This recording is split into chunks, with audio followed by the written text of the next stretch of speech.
Impossible Coin. I'm Brian Cartwright. I'm joined by Tegan Somerset and Rocky Hardy. Yeah! Hey. I like that. Sweet, simple. Good way to start off a wintry Tuesday. It is not Tuesday.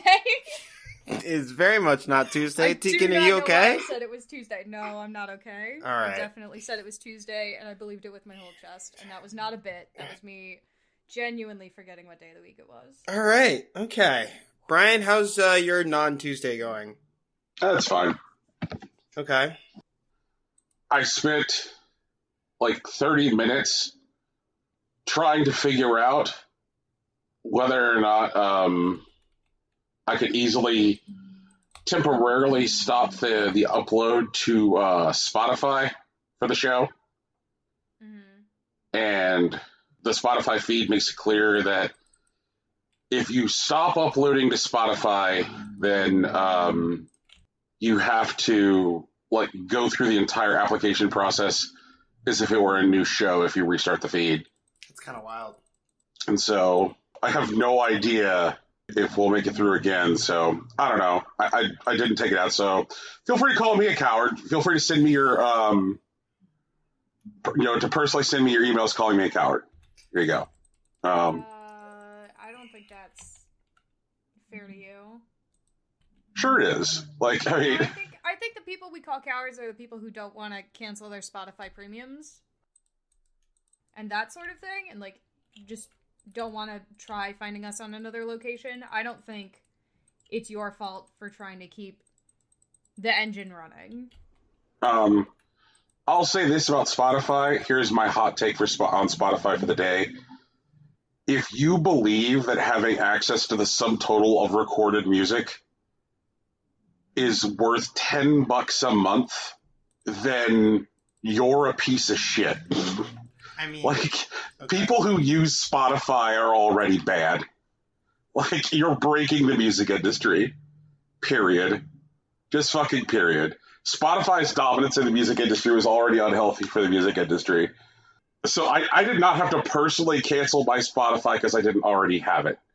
But, like, maybe think about the other ethical problems presented. Like, during this opportunity to think about Spotify, think about the other ethical problems presented by Spotify. That's why I'm a coward, because I already think that Spotify is, like, garbage. I already think that they're terrible. Given a choice between, like, riding on a roller coaster ride with SoundCloud or riding on a roller coaster ride with Spotify, I'll get on the roller coaster with SoundCloud every time, because at least SoundCloud has better mechanisms for artists to get paid. But here we are. I mean, I definitely think the industry shouldn't be reliant on like streams and like spins and whatnot, but I feel it's not fair to blame Spotify as a whole for the decimation of the music industry. What would you blame instead? Corporate greed, I suppose. Okay, then all right, walk me through that. Like the thing is that like Spotify has fundamentally changed how the music industry works. I agree with you. Yeah, like people don't buy albums anymore. They don't buy people don't buy music. Well, people buy music, obviously at lower numbers than like any other time in recorded history. Sure. Right, it's not sustainable. Like, it's simply not sustainable. Like, the amount of music that people do buy is like these fucking hipster douchebags who buy albums because they want to be able to like display records, like installation pieces. They're like, please look at my giant vinyl Taylor Swift. And it's like, well, congrats to you. But there's not enough of those assholes to offset the fact that, like, the vast majority of people do not pay for individual music products anymore. Like, they pay $10 a month, and they just think of that as, like, their music bill, and that's their only interaction with, like, paying for music. I would argue that the main reason that people don't buy music anymore is that CD systems aren't really being utilized anymore. Cars don't have them, computers don't have them.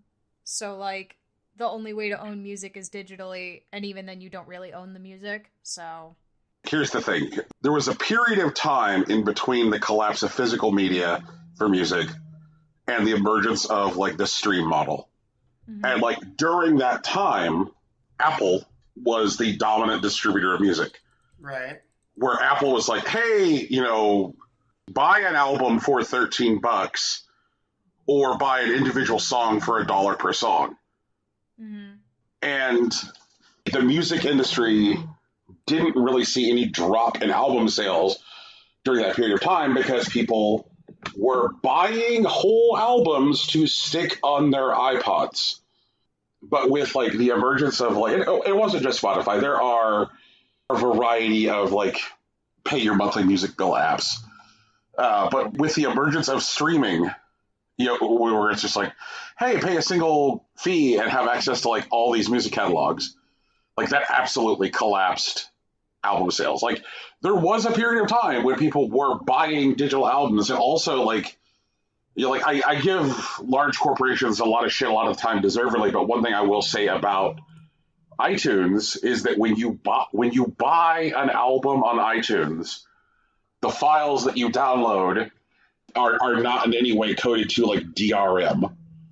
If you want to, you can like burn those files on onto CDs to your heart's content, or throw them on like 36 different iPods. Like there's not DRM on the files, because they knew that like putting DRM on those music files would make it harder to like own the music viably for people.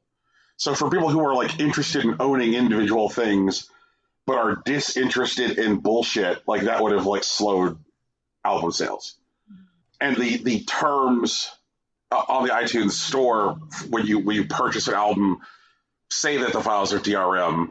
So like, I mean, the only way you don't, I guess, get your files when you buy an album through iTunes is if you, I guess, complete the sale, but then don't ever download a single copy before Apple eventually goes out of business. That's it. So like there was that gap, which was like from about 2005 to 2010, where like there were still album sales, but like physical media was in significant decline. So I don't think we could point to like the collapse of physical media here. This is people thinking that they're entitled to all music ever for paying a $10 bill. See, I'm inclined to still believe that most people don't think that, but... Then why do they do it? Because it's easy. Yeah, it's because people are lazy and selfish. And like this is why the music industry now is like entirely reliant on like live tours. Like this is why we have people who are like, in theory, some of the biggest recording artists in the world, but unless they tour constantly, they're fucked because they can't sell albums anymore. Like Bad Bunny should not have to tour constantly. Taylor Swift should not have to tour constantly. Lil Nas X should not have to tour constantly. Like, if you tour constantly, it's because like other revenue streams have collapsed. Rocky, what's going on? Oh man, I've been playing video games for the most part. Been watching some TV on the side. Just trying to keep busy. Just keep my head on straight, I suppose. You know what you haven't been playing, Rocky? What I haven't been playing, Teeks? Tales of Arise. You know what? You're right. You want to know why? Why? I feel like... Please tell me why, because I am eagerly looking forward to the continuation of that story, and I have not been able to because you are not playing. Okay, fine. I'll go back to playing Tales of Arise, but I just feel like there's other stuff I want to play. I mean, that's fair, but also, I still want to see Tales of Arise. That's fair. You literally dropped me off at the end of Act 1. How dare. Actually, about that. So, I talked to some people about, like, the trajectory of the rest of the story. And while I don't know exactly what happened, because it's not the way I live my life, I do know that, like, I'm actually pretty close to the end of the game. Like, this is... Oh, really? Yeah, this isn't actually Act 2. There's actually just, like, a little bit more stuff, and then the game's over. Oh. The game also opens up, so there's a lot more, like, side questy stuff that I can do. Mm-hmm. But, like, outside of that, I'm gonna, like, basically continue this end of this quest, and then find out, like, Alphen's true power or whatever, and then I'll be done. So what you're saying is you stop playing right before the end of the game instead? That seems to be what has happened, yes. Why? It's okay. I'll put in, like, the next, like, 2 weeks or whatever, and then knock out, like, Tales of Arise. Okay. But yeah, I have not finished that. But I've been doing other stuff. I've been planning this unsighted like speed run. I've been reading a lot. Actually, one of the things that happened recently was that our summoner gave up on us. Well, like, not us, actually. They just kind of quit. Like, they're leaving the game altogether. I kind of feel bad about that. Our summoner is actually pretty cool. I think he's a fun guy. I think he's a fun guy at parties. And I think playing at, like, the pace that we normally did, which is just kind of, like, kicking it, like, is really good for him. But, like, we all got a lot more aggressive about this particular raid tier. And so, because we got a lot more aggressive, and, like, he has other outside stuff. Like, he's trying to move out of his family's home, because he finally has enough money saved up. And he has a much more, like, intense job that he's working. And so he shows up to raid tired. And he just, like, can't keep up, actually. That's just literally what's happening. And so, like, he ended up leaving the group. And so, like, we ended up replacing him pretty quickly, which is also kind of weird for me. But, like, we played with that guy for, like, a year and a half. And he's just kind of gone. Which is wild to me, personally. But we're nearly done killing Dracula. Apparently, second phase Dracula is just Monkey Dracula. I don't really know what that's about. But like a Saiyan? Yeah, like a Saiyan. Like, the moon comes out and everything, yeah. What? I didn't know Dracula was a Saiyan. I mean, in this game, he's a Saiyan, I guess. It's just crazier that they just straight up use the look for Dracula here. Is Dracula in the public domain? I think he might be now. Okay. I guess if Dracula can be a Saiyan in the public domain, then it's fine. Oh my god. But, yeah, like, you know, I've been doing that. One of the things that I meant to get back into last year was, a game called Sonic Robo. It's in the thing. It's like Sonic Robo Blast 2? Yeah. And because it's a fan-made online, well, at least not online. Well, it is, it can be. But it's a fan-made, like, Sonic game that's, like, in the style of, like, Sonic's 1 through 3. But it's just, like, open world 3D. And so, like, each zone is actually, like, a bespoke 3D space instead of a bespoke 2D one. It's really neat. I don't know if I love it, honestly. But, like, it is really cool to run around in.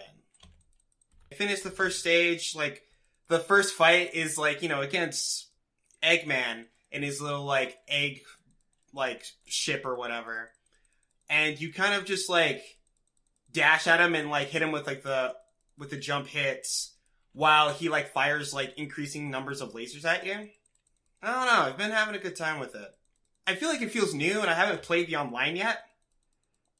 So I don't know how much of it I'm going to love in the long term, but I am looking forward to playing more of it. I'm excited for you. It sounds interesting, for sure. What is Frosty Faustings? Frosty Faustings is a tournament that happens in the Midwest every year. And this year, it was in person again. Hang on. What kind of tournament? Fighting game tournament, I'm sorry. Okay, there you go. Yeah. It's a fighting game tournament that happens in the Midwest every year. It happened this weekend. And this time, it was in person because that was the choice that they made. Mm-hmm. And so, like, I was really worried about it. I still am, actually, because it just happened on the weekend. I'm almost certain we're going to get, like, 300 new positive COVID tests afterwards. But the people that were there seemed to have a really good time. You know, it couldn't have been me, but it seemed like they really loved playing in person again. There were some things that weren't great, like Dragon Ball FighterZ. Apparently, on the setups, they didn't have it so that the sound would play, so you needed headphones on every setup or you couldn't, like, play the game. Ooh. And, like, that game is actually, like, really reliant on its sound cues, especially for, like, counterplay and responding to stuff. So, like, some players, especially some of the tops, like, actually had a really bad time.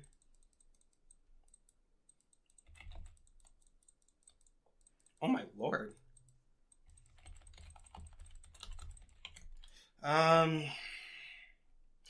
But, you know, it's some of the best Guilty Gear Strive that we've seen so far.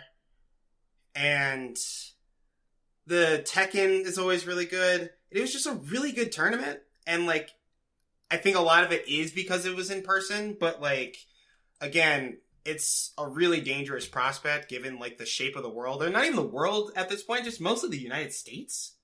Mm-hmm. And so, like, I'm not sure how that's going to play out long term. But I hope most people are okay. I'm just worrying for nothing, but I don't think I am. I mean, I still don't think we should be doing giant, like, in-person events, but... Yeah. Like, it seems like they're going to happen regardless of what we think is appropriate. Mm-hmm. I mean, like... I don't know. I don't know if the fighting game's going to find some sort of spin. Like, you know, how, like, police unions have, like, said this is a record worst year for cops, but it's just COVID.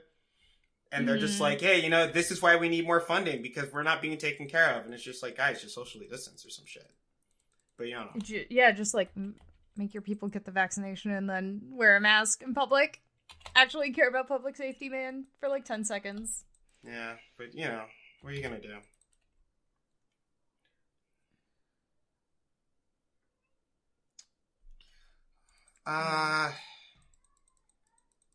Wait, is that all the stuff that I had? Dracula, Frosty Fastings... Oh, well, Monster Hunter Rise was there. I've been playing Monster Hunter, playing Dual Blaze. Dual Blaze is sick.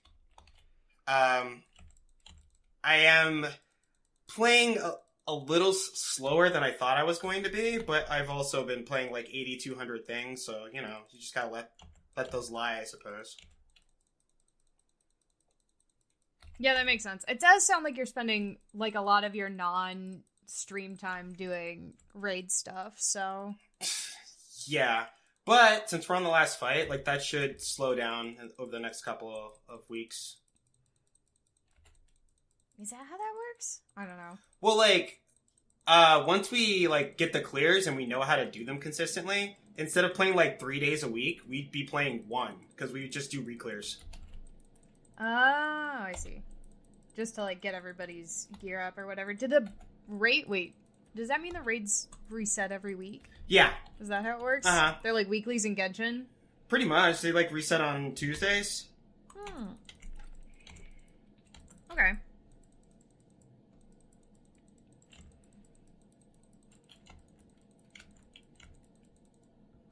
That makes life easy, I guess. Yeah, like, it's gonna be a lot simpler once we've actually got all the clears.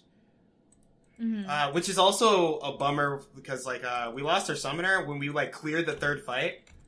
And then once we got past the third fight, we got halfway through the fourth one. So, like, we're probably gonna clear this week. Oh, no! Yeah. Oh, well. But, you know, he needed the okay. break. Like, I get it. Yeah, real life comes first a lot of times. But, Siegs, tell me about this VTuber life. Like, is it everything she ever dreamed? I'm the cutest anime girl. Okay. I'm not gonna lie. My model's so cute. I like it a lot. I think it's really sweet. And I also got, this week, I got in my email, the 5 facial expressions, like different facial expressions that I ordered as well. Okay. So I've gotta set those up. I don't know if I'll have them all, like, tuned in for stream this week, but I'm working on it. Alright. I know, Nico. I gotta set up hotkeys and stuff, and I don't know what I'm doing. I'm definitely thinking I'll probably end up investing in, like, a stream deck of some sort. Not necessarily like the Elgato one, but, you know, something similar so that I can, like, flip between them a little bit easier than, like, clacking on my keyboard. Right. I know you can use you can do, like, smartphone versions or, like, tablet versions also. Right. And those are a little more, like, obviously they're more accessible, but that also, like, drains your electronic device, so who knows? I mean, I want to believe when that'll happen, but we'll see. I think it's cute. I don't know. I like it. I like being cute, small anime girl bopping around. I think it's fun. I don't know. I think your anime girl's kind of tall if you're asking me. Well, yeah, but you know what I mean. Like, comparatively. Mm-hmm. I am huge. Because I'm a real person. Anime girl tiny because she fits on computer screen.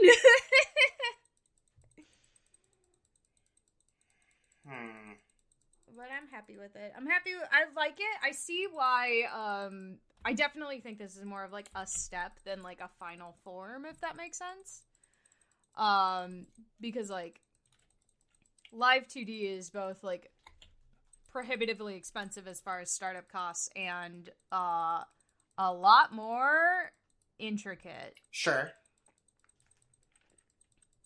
And that also includes, like, setup and stuff. Like, if your lighting is bad on top of everything else, like, your face tracking won't work right. Mm-hmm. So I definitely am gonna need, like, a bigger, streaming desk setup so I have a place to put a light and a camera and everything else. In addition to everything else. Jeez. But I like it so far. I think it's a little bit better, if that makes sense. Like, I feel like now, like, the way that you stream, you have a camera set up so people can see you. Like, they have a way to connect with me, even if they're not, like, seeing me. Right, yeah. But I also, like, worked really hard with the artist to be like, these are the colors I want, and it's because, like, this is my more my actual reminiscent of my actual color palette. Like, please don't make it too weird. And all it ended up was being, like, vibrant, if that makes sense. So it does definitely feel more like isekai'd into a cartoon than anything else. Okay. What are the 5 expressions? I got a happy expression, that's a lie. I got a sad expression, I got an excited expression, I got a scared expression, I got a smug expression, and I got an angry expression. Because my default one is just like, smile, what? Which I think is, mostly reminiscent of, like, how I try to be on stream anyway, you know? Well, I wonder if you're gonna use the smug expression to, like, be how you are on other people's streams? Yeah, maybe. Maybe that was part of the thought process behind getting a smug expression at all. The world may never know. I'm not that bad on other people's streams, just everyone else. No, you're not bad. But, I mean, you do use smug, and I don't even think that's, like, a problem. I just think, like, it's something that you do sometimes. Yeah, it's just accurate. I am really tempted to get, like, so Raglan, I was on Raglan's stream yesterday and we were doing Mario Party and I won. The arbitrary Mario Party rules of second place wins. Mm-hmm. And I maneuvered myself into second place and was like, no, I'm just here for a fun time, and then managed to stay in second place almost the entire rest of the game, so I won. Jesus, okay. But the entire time I was just, like, being a little bit of a little shit. And Raglan has a channel point redeemed that is essentially the equivalent of, like, a personal channel intro sort of thing. Okay. Where, like, when you pop into his stream and you type for the first time, a sound clip pops up. And I am very tempted to, like, get myself a 90s anime villain laugh. Like the laugh. Yeah. And use that. Just because I think it'd be fun. But we shall see. I don't know. That's a ways off. I'm saving channel points for other stuff, so you know how it goes. Mm-hmm. Well, yeah. I look forward to your Ohos, because I know they will be good. Because you actually get the vibe. They will be great. They will be grand. I just have to find the right Ohos. I'm thinking of taking Renge from Orin High School. Okay. I think she's got the best Ohos. So, like, there is one soundbite that I've always wanted to use that I'll never get away with because he's a real dude. But Sajam has, like, a sound when you, like, subscribe to his channel. And it's just like, oh, so you're a Sajam fan now? And, like, that's all it says. That's amazing. It's like, ah. But I really love it because it's, like, it's very low and it's very smug. Mm-hmm. And it's always, like, crazy chill. Like, it's exactly his energy. But, like, you know, I can't pull it off. Ah, I see. Yeah. We're gonna have to talk about that stuff eventually. Yeah, one day. One day. Hashtag maybe someday. But that's okay. We'll get there. I have faith. I believe. Other than that, though, I've mostly been playing a lot of Hatsune Miku Colorful Palette and a lot of Genshin Impact. Now, when you say a lot, when I say a lot, if I'm not actively in a meeting or actively doing work, I'm playing a level in Hatsune Miku Colorful Palette. Okay, then. It's fine. It has an auto feature also. I can do like 10, I can make it auto play 10 songs a day for me. Okay. So that's nice. It's been very nice for getting like event points and stuff. Right now, the event is so 2 weeks ago, there was it only 2 weeks ago? God. There was an event for there's 2 high schools featured in this game, like an all-girls academy and then like a college preparatory school. 2 weeks ago was the all-girl academy. They're like school festival sort of thing. And this week, it's the college prep school festival. And the school festival for this one, it's focusing on a character who mostly, like, skips school, named Mitsuki.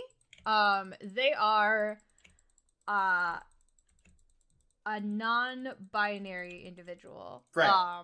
who presents femme. And the entire thing is about, like, is them, like, kind of reacclimating to, like, being at school during the school festival. And like seeing all their friends again and like interacting with people who they haven't seen in a long time and that sort of thing. And it was very, very cute. It was very nice, event. But my boy, I have to tell you, my boy Tsukasa is in it because he's at the school and his group is doing a school play. Mm-hmm. And the way that all these school plays work, typically in like anime and video games is they either are written entirely by the students themselves, or they're doing, like, a classic play, but they have to condense it down into, like, 45 minutes or maybe an hour. Mm-hmm. And what my boy Tsukasa did is he rewrote Romeo and Juliet okay. as a battle royale. But... So there are, it's called the Battle of the 9 Romeos. But, okay... I feel like Hamlet's less of a jump to that, but sure, let's go. Battle Royale, Romeo and Juliet. It's not Romeo and Juliet. Okay. See, so he rewrote it so it's the Battle of the 9 Romeos. Every Romeo has a different weapon. They all like jump on stage together at the beginning of the play, and they all battle it out for Juliet's hand. And apparently what ends up happening is Sword Romeo, who's the one that Tsukasa plays, wins, obviously, proposes to Juliet, decides that they're too good for this world, and go into space to rule from the moon. Alright, Jesus. It's the funniest fucking thing I have ever seen in a tap game, as like a side plot. I was laughing so hard the entire time. And then, one of the other, like, boy characters named, Toya, he's, like, seeing the play, and he's like, oh, there was some very nuanced things going on there with, like, the battle of your outer versus your inner self. And I really think that the musical motifs they chose really enhanced that deeper meaning. And everyone else is like, there were 9 Romeos on stage, and they all fought to the death. What are you talking about? Oh my god. And it's so, like, there is not a thought in any of these boys' heads. It's so good. They're all stupid. But none of them are malicious. They're all dumb. None of them are malicious. It's very fun. And it was a good time. And now I'm just trying to, like, I did the math. And in order to completely clear out the event, like, shop, okay, I'd need to earn over 194,000 event points. That seems like... or coins. Yeah, it seems like an extreme number here. It is an extreme number of coins. To get everything that I want out of the shop, the stuff that, like, is considered, like, can't miss or whatever, or just, like, makes other stuff easier. Mm-hmm. I only need, like, 46,000, I think, total. Okay. And I've already gotten the 2 event cards out of the shop, so now everything else is just, like, stuff to help enhance them, if that makes sense. Okay. Like, if I lose it, I lose it. It doesn't matter, because it's other stuff that I can earn just by playing regularly. Okay. The event cards are the most important pieces, though, because right now, in this update, there is no other way to get those event cards from the shop. Later they'll bring them back as part of like a limited session sort of thing where you can get them with like other in-game currency that you can earn in the game, not like paid currency.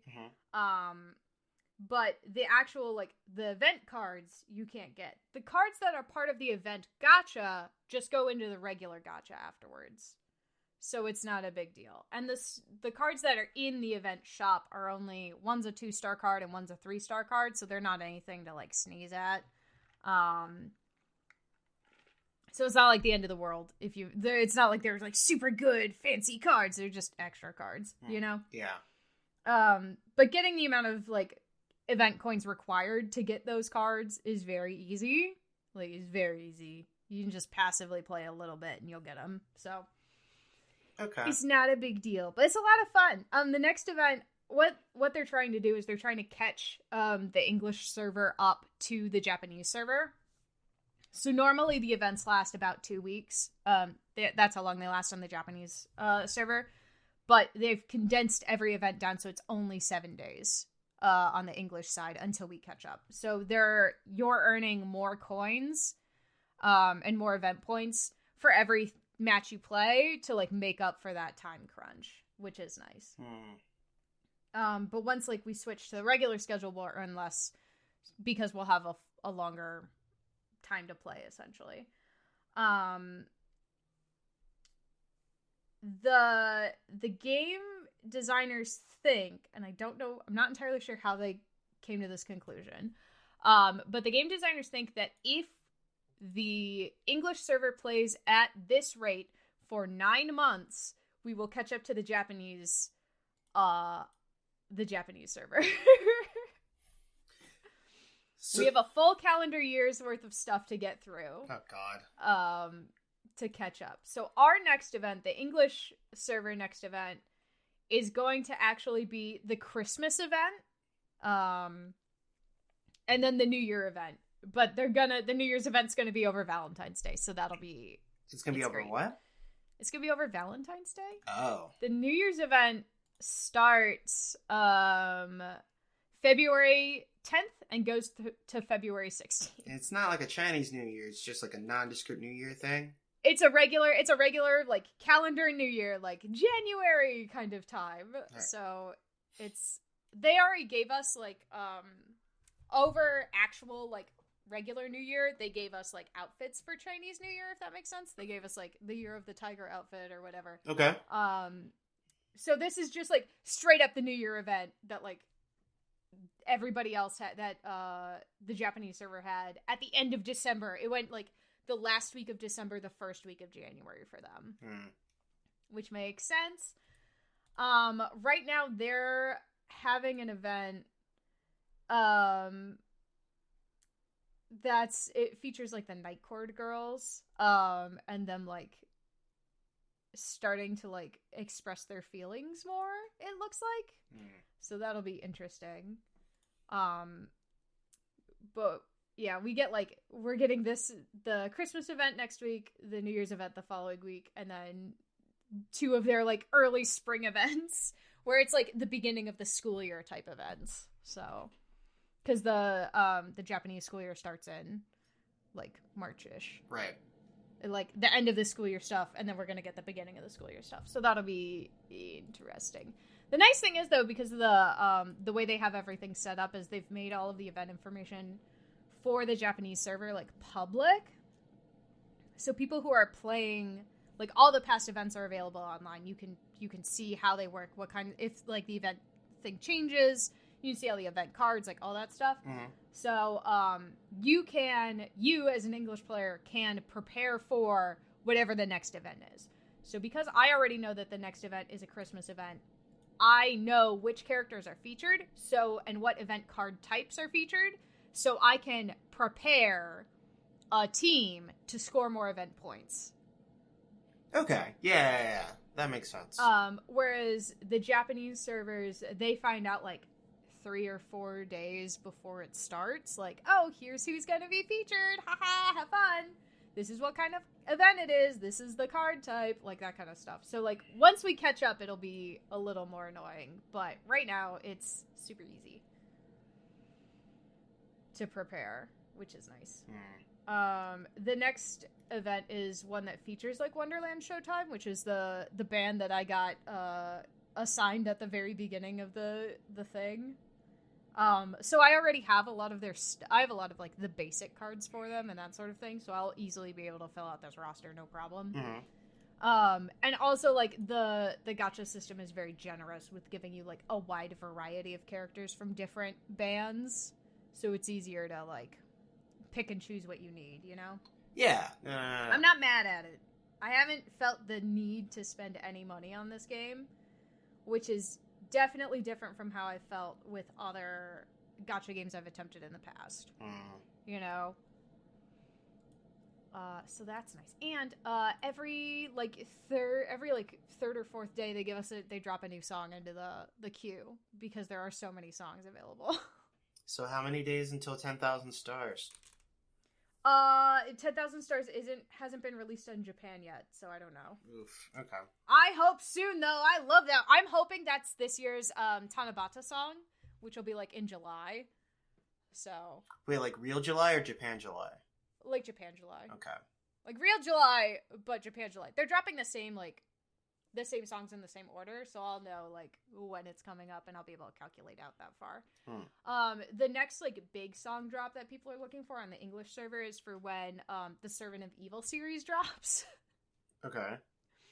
Because apparently it is both like there's one verse that's Rin and one verse that's Len in the like mashup, so you get both the stories in the same like song, which is fun. Yeah! That stuff's fun. I like it. I don't know. It's good. I think this is fun. I'm having a good time. I haven't had this much fun in a gacha game or an idle game or a tap game in a long time. I'm glad everything's coming up, Tegan. Yeah! Everything is coming up, Tegan, because it's also Lantern Right. Happy actual Chinese New Year. It's Lantern Right in Genshin Impact. Okay. They dropped the new skins. The 4 replacement skins for Genshin Impact characters. They look really great! And when they initially dropped them, there was a bug where if you equipped the new skin, your character did 45% more damage. Okay, sure. Fine. But they patched it out already, but it was funny. It was really funny watching people be like, I equipped the new Amber skin because I thought it was cute. And then I was just melting everything around me for no reason. Why is this going on? And then, of course, people were like on top of it. And they're like, okay, I equipped all the skins to all the characters. And it works everywhere except the Spiral Abyss, which is like the monthly dungeon that you can do to get like 2,400 Primo Gems, which is like 2 10 pulls. And they're like, I can do everything except that. That's the only place where, like, this power boost doesn't work. And then a bunch of people on, like, the forums were like, please take this down so MiHoYo doesn't see it. And MiHoYo was like, we apologize for the inconvenience. We have patched the skins. Oh my god. It was so funny. They look great. They all look great in-game. I love them. I love them all. Amber looks so good. She looks like a dynamic character now, instead of just like, this is my OC Amber. She has a bow on her head that looks like a rabbit. I like it a lot. It's like, they definitely got like V2 costume upgrades that make them better characters. More interesting to look at characters, you know? I mean, V2 upgrades are pretty cool. Yeah! But they're not like Jean's summer outfit, Barbara's summer outfit, those are like situational costumes, you know? Same with like the Lantern Right skins for Ningguang and Kuching. Those are like, they're very much like situational, like they don't do anything to enhance like the character's initial appeal, if that makes sense. These skins enhance the initial appeal, I think. You know? It's like they had an opportunity to redesign the characters a little bit and they took it. You know? I get that. It feels more like they were looking for an excuse than, like, a big government censorship opportunity. Does that make sense? Like, they're just better designs. They're just better. I'm sorry. I'm not sorry. Man, that's a good one. I'm not sorry. They needed it. They needed these. They're good now. Anyway. I finished the quest right before the Lantern Rite starts, which is the new character Shen He's story quest, where you are once again fighting the ocean god, except you're not actually fighting the ocean god. You're fighting the ocean god's wife, who's mad that you killed him. And you start by rebuilding the Jade Chamber, so now the Jade Chamber is once again floating over Liyue Harbor, even though it hasn't been for a year. And now it's there again, and it's great, and you get to teleport up to it, and you can just hang out and see people around. It's a good time. And Lady Ningguang's like, if I need to, I'm gonna chuck this thing in the ocean. Like, I think we can beat it, but if we can't, I will chuck this thing that we just spent a ton of money rebuilding into the ocean again. I'm not afraid. Alright, Ningguang. Jesus. Yeah, I'm like, good. Actually, you know what? Go for it. Girl boss yourself. I don't care. I will do anything for you. But now I'm into, like, the Lantern Rite event proper. Last year, the big, like, feature of the Lantern Rite were the Zhao lanterns that you could make, which were, like, these paper floating lanterns that you could release into the sky. This year, the big draw is fireworks. We're actually, like, able to craft fireworks, and they give us a little fireworks canister that we can then, like, set off little mini fireworks displays, wherever you want. And based on, like, your skill in crafting the fireworks determines how, like, the like, fireworks perform, if that makes sense. Wait a second. So you have to balance the size of the firework, the color of the firework, and the effect of the firework. And if you craft it well, then you get a good firework that looks nice. And if you craft it, like, with too much color, the color looks, like, really oversaturated. Or if you do not enough color, it looks really washed out. And then the size, like, if it's a firework that is, like, a shape, like, there's, like, Bennett's little, like, thumbs up is one, or, like, there's a heart shape, or, like, a dodoko. The image won't look super clear if you, like, make it too big or too small. But if you make the size just right, then you can see exactly what it's supposed to be, and that kind of stuff. It's really cute. I don't know, it's fun. I like it as a continuation on the idea from, like, everywhere else. And it's very funny that, like, Inazuma has someone who's very good at making fireworks. Like, Yoimiya, that's her whole thing. Mm-hmm. And she's like, yeah, I do fireworks displays for Inazuma. This is what they're supposed to be like, blah, blah, blah. And then the next event, they're like, Here in Liyue, we were the ones who invented fireworks. And it's like, yeah, true, but, you know, and they're telling you this whole story about how, like, oh, firecrackers were originally designed to drive away demons, and, like, that is what they did originally, you're not wrong, but also, like, now they're just fun. Just have fun with it, guys, it's okay. It's cute. I don't know, I like it. You got to rebuild one of the, like, fallen adepti, like, temples to worship at. That was fun. You get to, after you complete, chapter 2 of the Lantern Rite, like, plot event, all of the characters that you interacted with, during those first 2 chapters show up around Liyue, which is our first, like, real situation where, like, they're just out and about and you can just talk to them now. So it's less like what they were doing before where, like, oh, these characters are in your party, so obviously you don't see them in the overworld. Like, you just straight up see them in the overworld. Like, you could go to Wanmin restaurant and see Zhongling cooking. Like, that's just what she's doing now. So that's kind of fun. I haven't finished all the event stuff yet, obviously. Not at time of recording, all of the chapters for the event aren't open yet. But I will, and I will get the Lady Ningguang skin for free, and I will get to take somebody out on a Lantern Rite date, and I think it's gonna be Yunjin, because I don't have her yet. Who is But that's Yunjin? okay.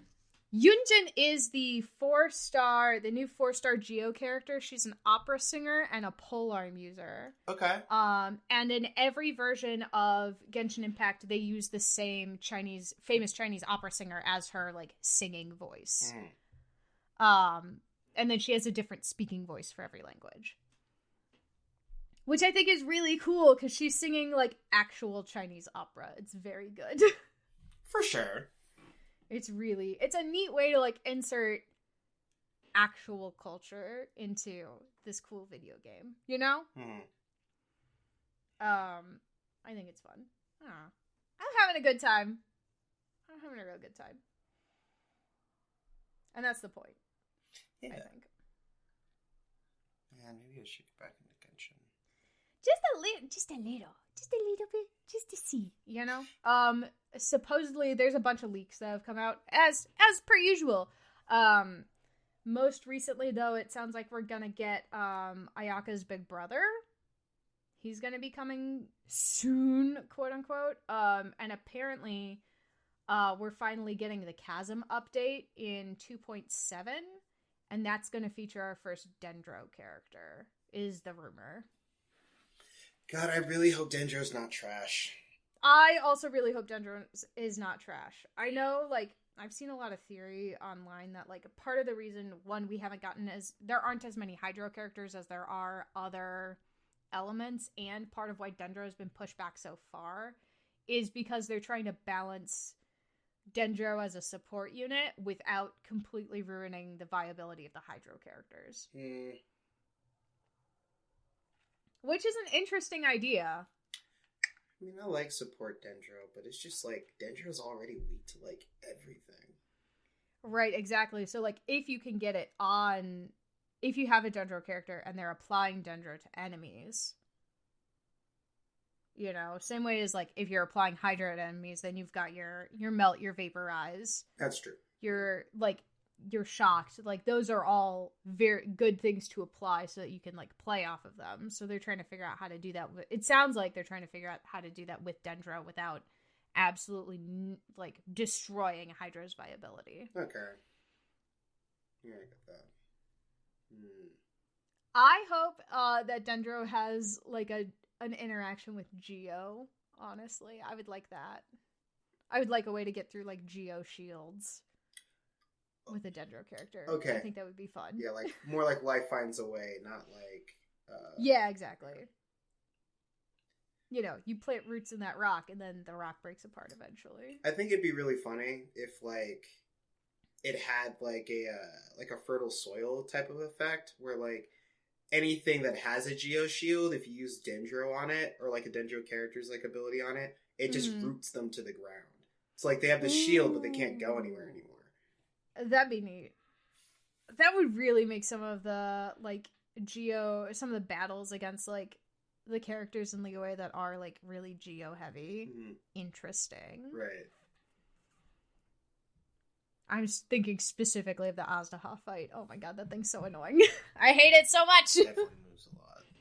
Like you just say no. You're gonna stay right here. You just say ha ha.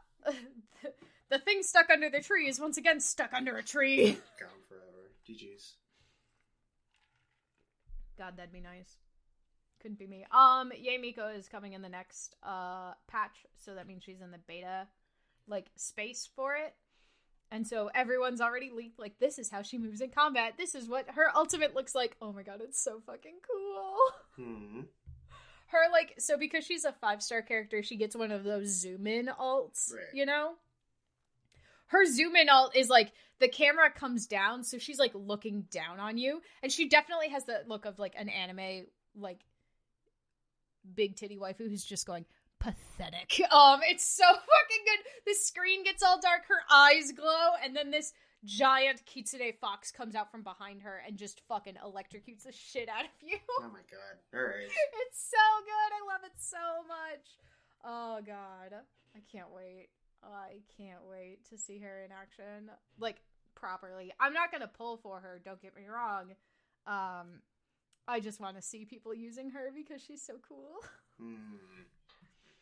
I have a lot of Electro characters that I like. I do not plan on replacing Kuching, so like it's not really viable for me to pull for her, you know?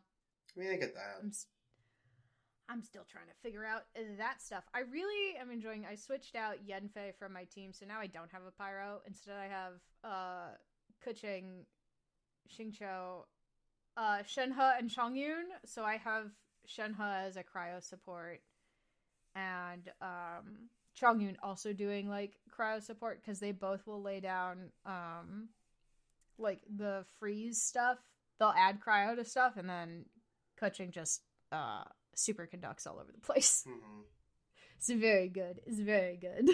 I'm quite happy with it. But it does mean that I'm absolutely terrible at fighting Raiden Shogun. And apparently she's going to be coming as a weekly boss, so not looking forward to that. Yeah.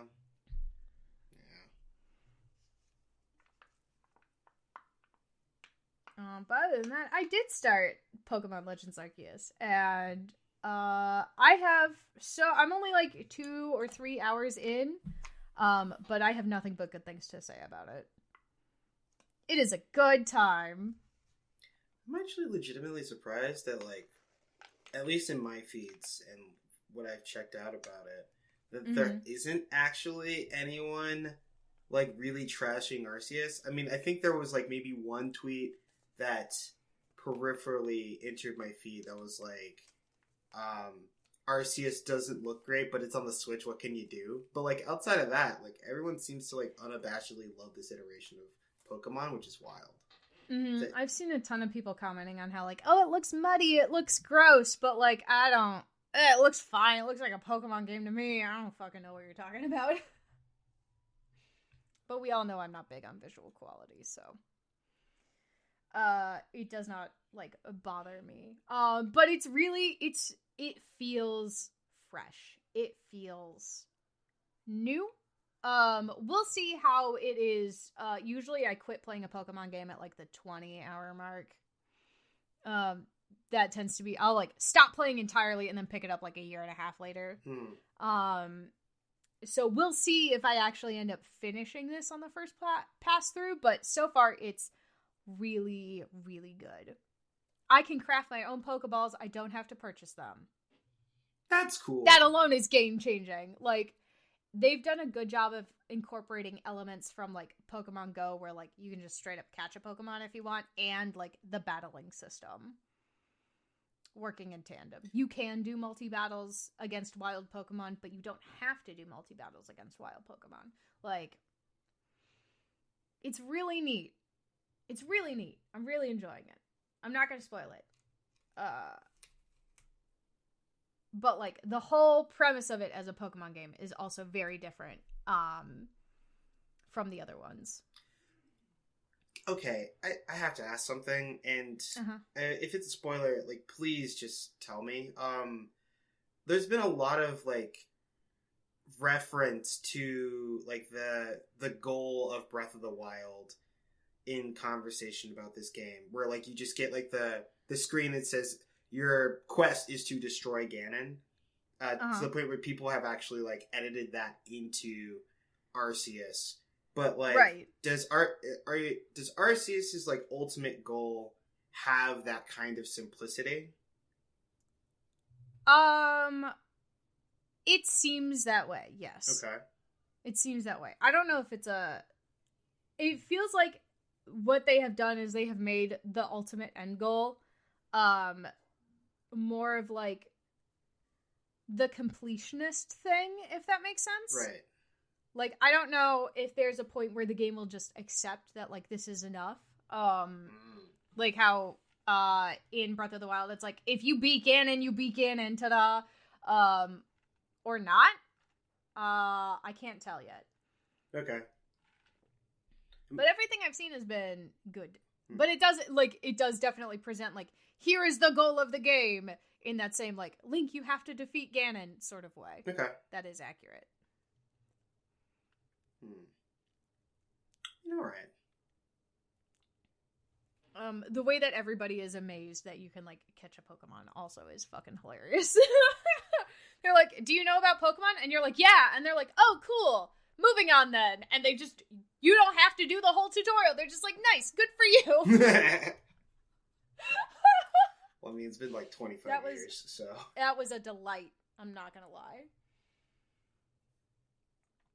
I don't have to listen to a man and go like, Pokemon is we live alongside these magical beings called Pokemon.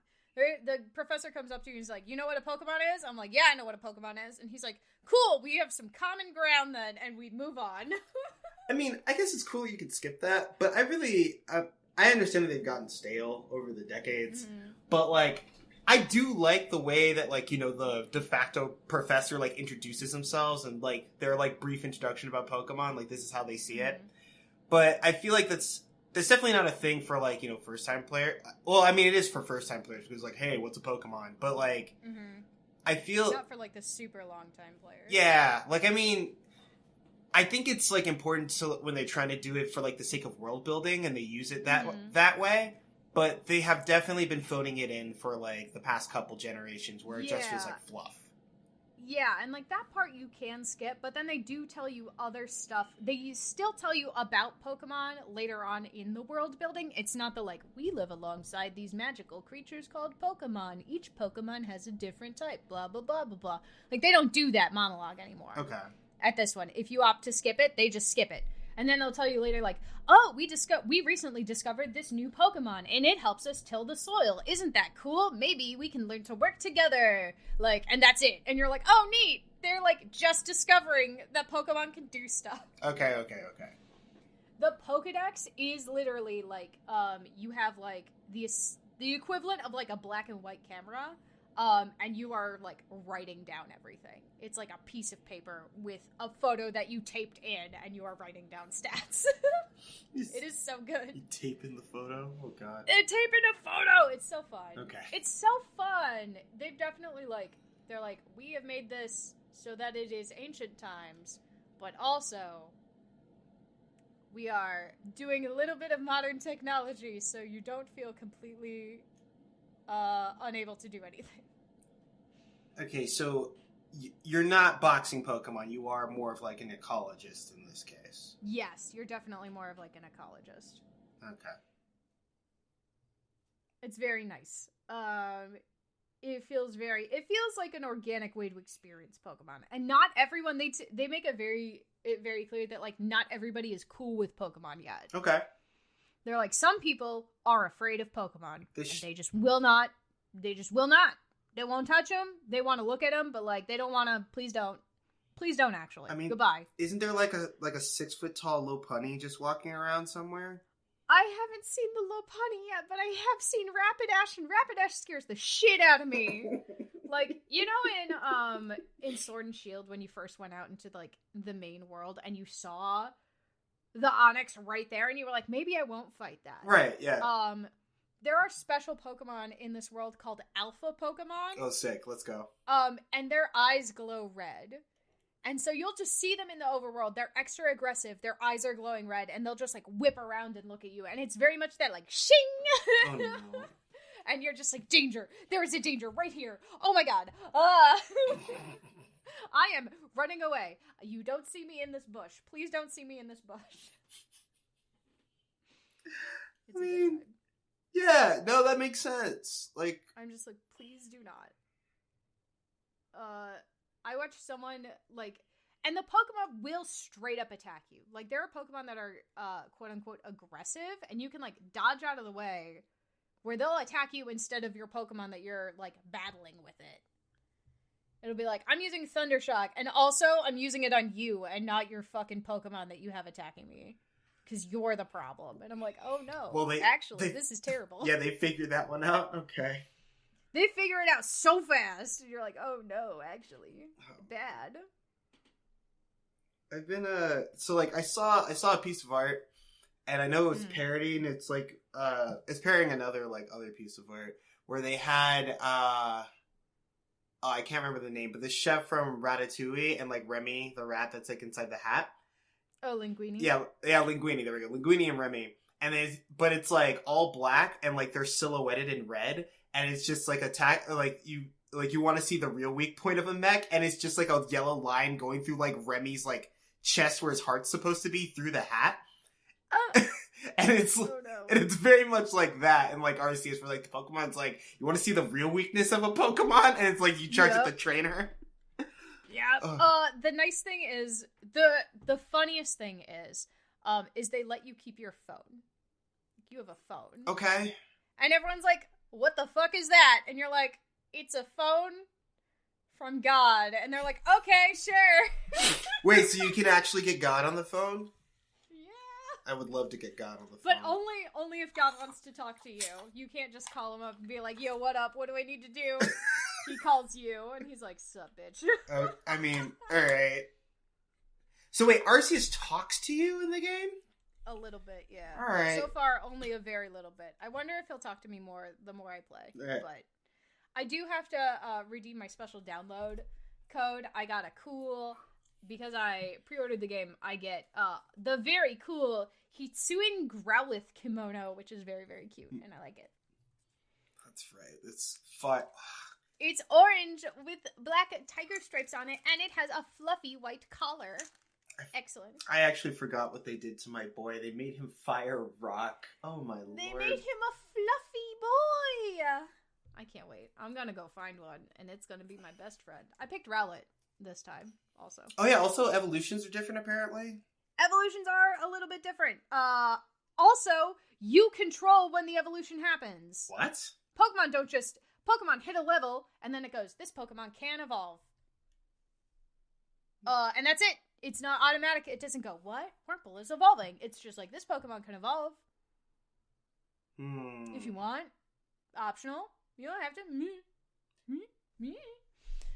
Which is also interesting. I was like, what do you mean this one can't? I was like, why isn't it evolving? And then it's like, oh, I have to select evolve. I have to tell it to evolve. I don't know if I like that. It makes sense with like how they're doing the Pokedex. Because you're trying to fill out data on these Pokemon, so like you want to see Wurmple use Poison Sting like 12 times. And if your Pokemon automatically evolved before it used Poison Sting 12 times, like, yeah, you have to catch another Wurmple. Yeah, you lose that data. Okay. Yeah. You can get the data later also. Like, and it doesn't have to be your Pokemon using it. Like, you need the other, you can just have to see it, like, in battle or whatever, which is neat.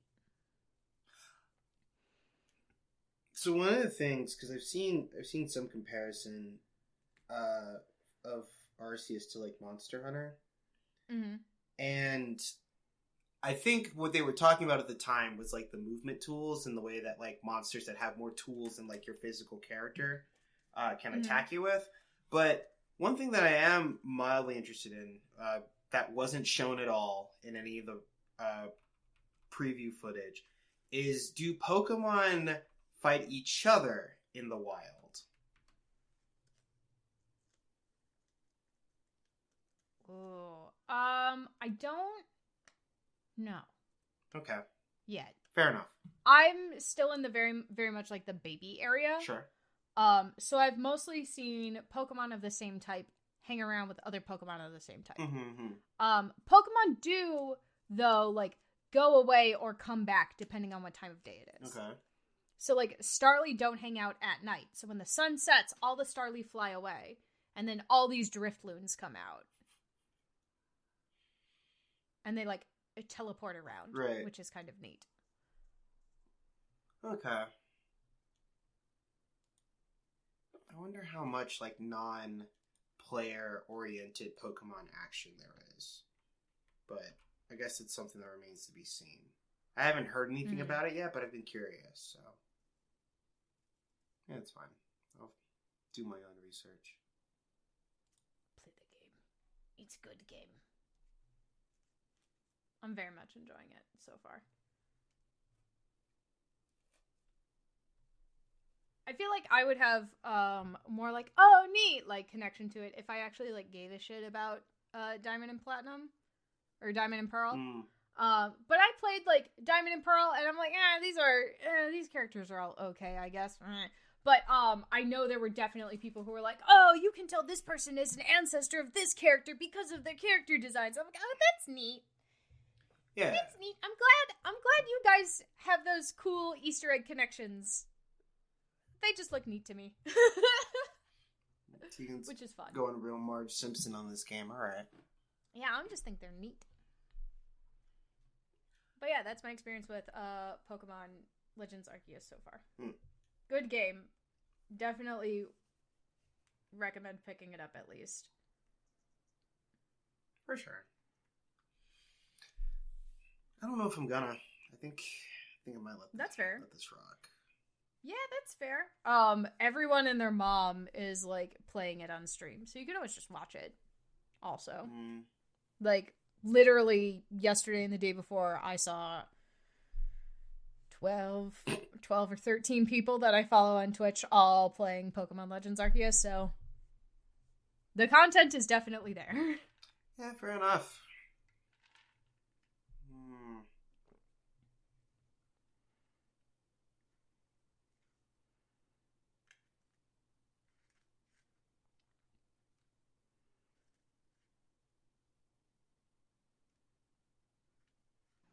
I think that's all the games.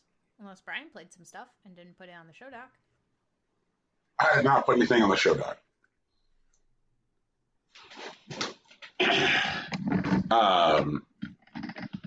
So I think that's news, everybody. We have to do shout outs first. That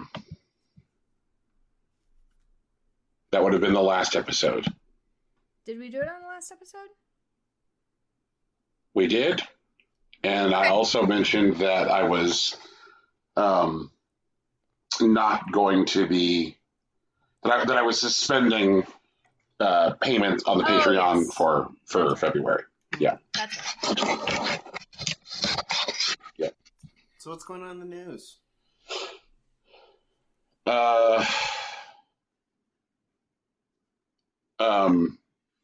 So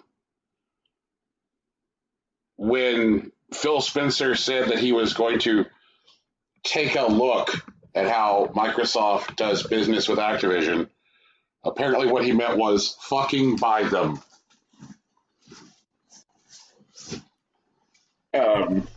Which is amazing. I mean, I didn't see it coming. Say that much. That is some big dick energy right there. It really is. Like I have so many different layers of reaction to this.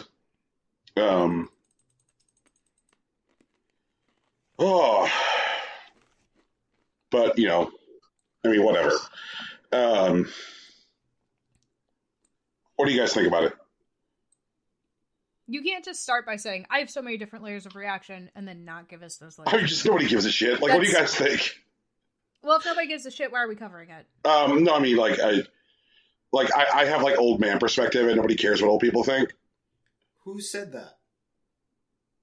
What old people think? Like, people on the internet talk about anyone over their 20 who are over 25, like they're like about to die. Brian, we're all over 25. We're not part of that. We're all going to die. This show is irrelevant. Okay. So anyway, like, all right, Activision. Like, I think Activision is like, okay. Like, I just don't even know where to sort out my thoughts. All right, so Activision is like when we get to E3, there is like there's a willingness to start like lumping in like major AAA publishers with each other. You know, like we you know, we'll talk about like Ubisoft and EA and 2K and Activision, and like there's always been that like this willingness to like lump the AAAs in together. Mm-hmm. But I kind of feel like in retrospect that's kind of been a mistake.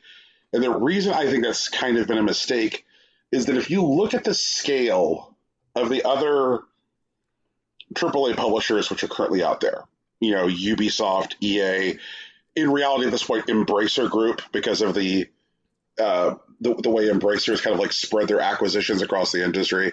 So like if you look at like Embracer, Ubi, EA, 2K, all of those different groups are worth somewhere in the neighborhood of like $8 to $15 billion, right? Mm-hmm. Mm-hmm. Ubisoft is worth about $13 billion. Embracer is worth about $10 billion.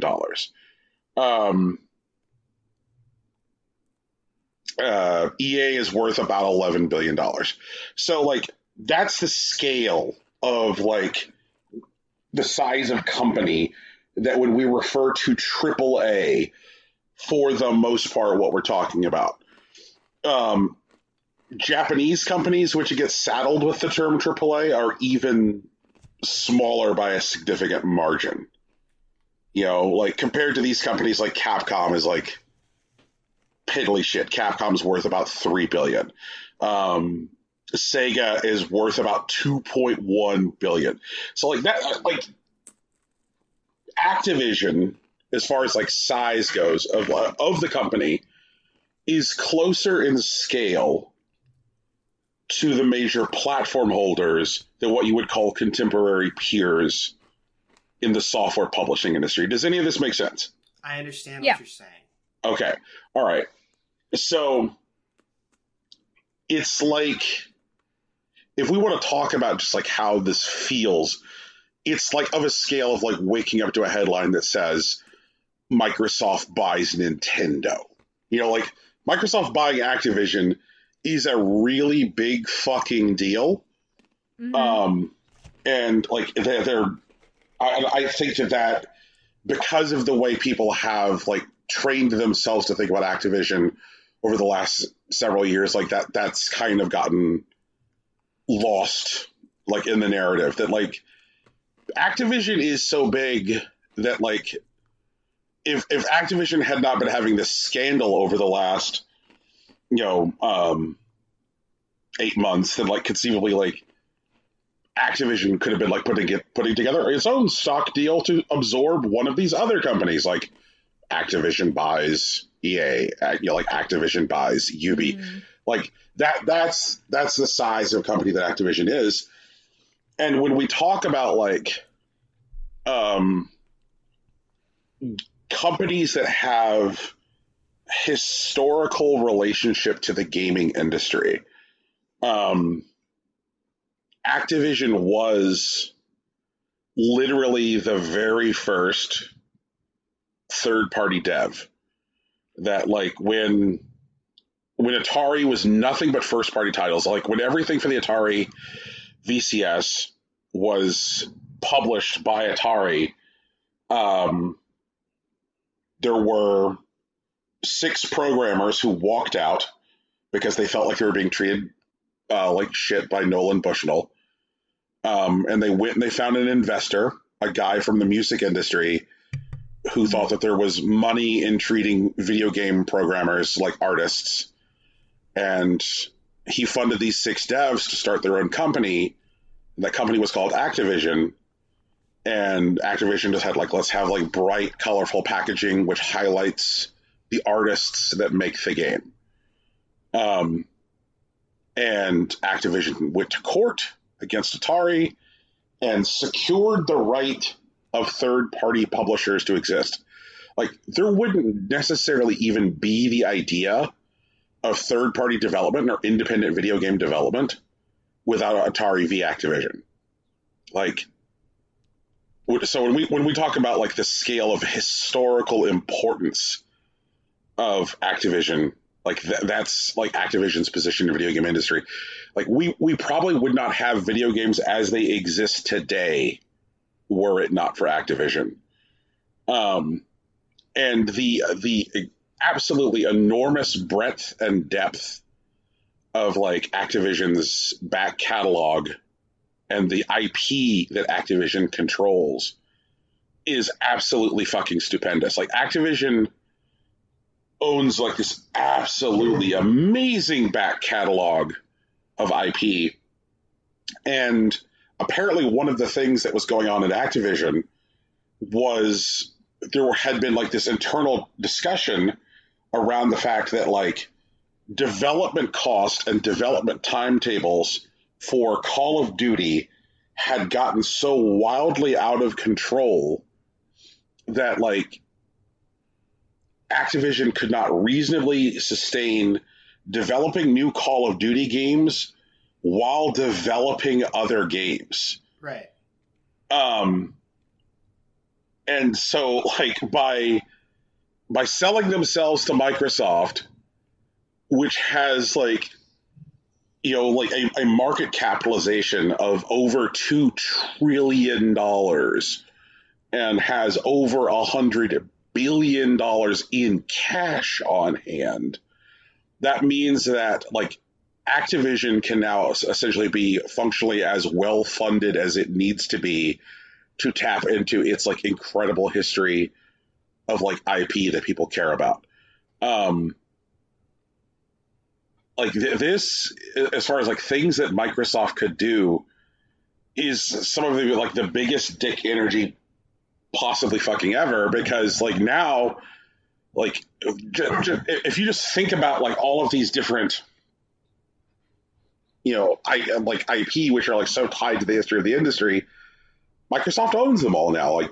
Like Pitfall Harry, like Microsoft owns Pitfall. Crash Bandicoot, Microsoft owns Crash Bandicoot. Like all of these are like fine Microsoft properties now, and so many of them are like very, very closely tied to the identity of other video game consoles, because like Activision has just simply been that pivotal throughout the history of the industry. Like, you know, like it's fair to say that like the game that people associate with the Atari 2600, Pitfall, you know, it's an Activision game. Like the thing that people have for years referred to as like the mascot of the Sony PlayStation is an Activision title.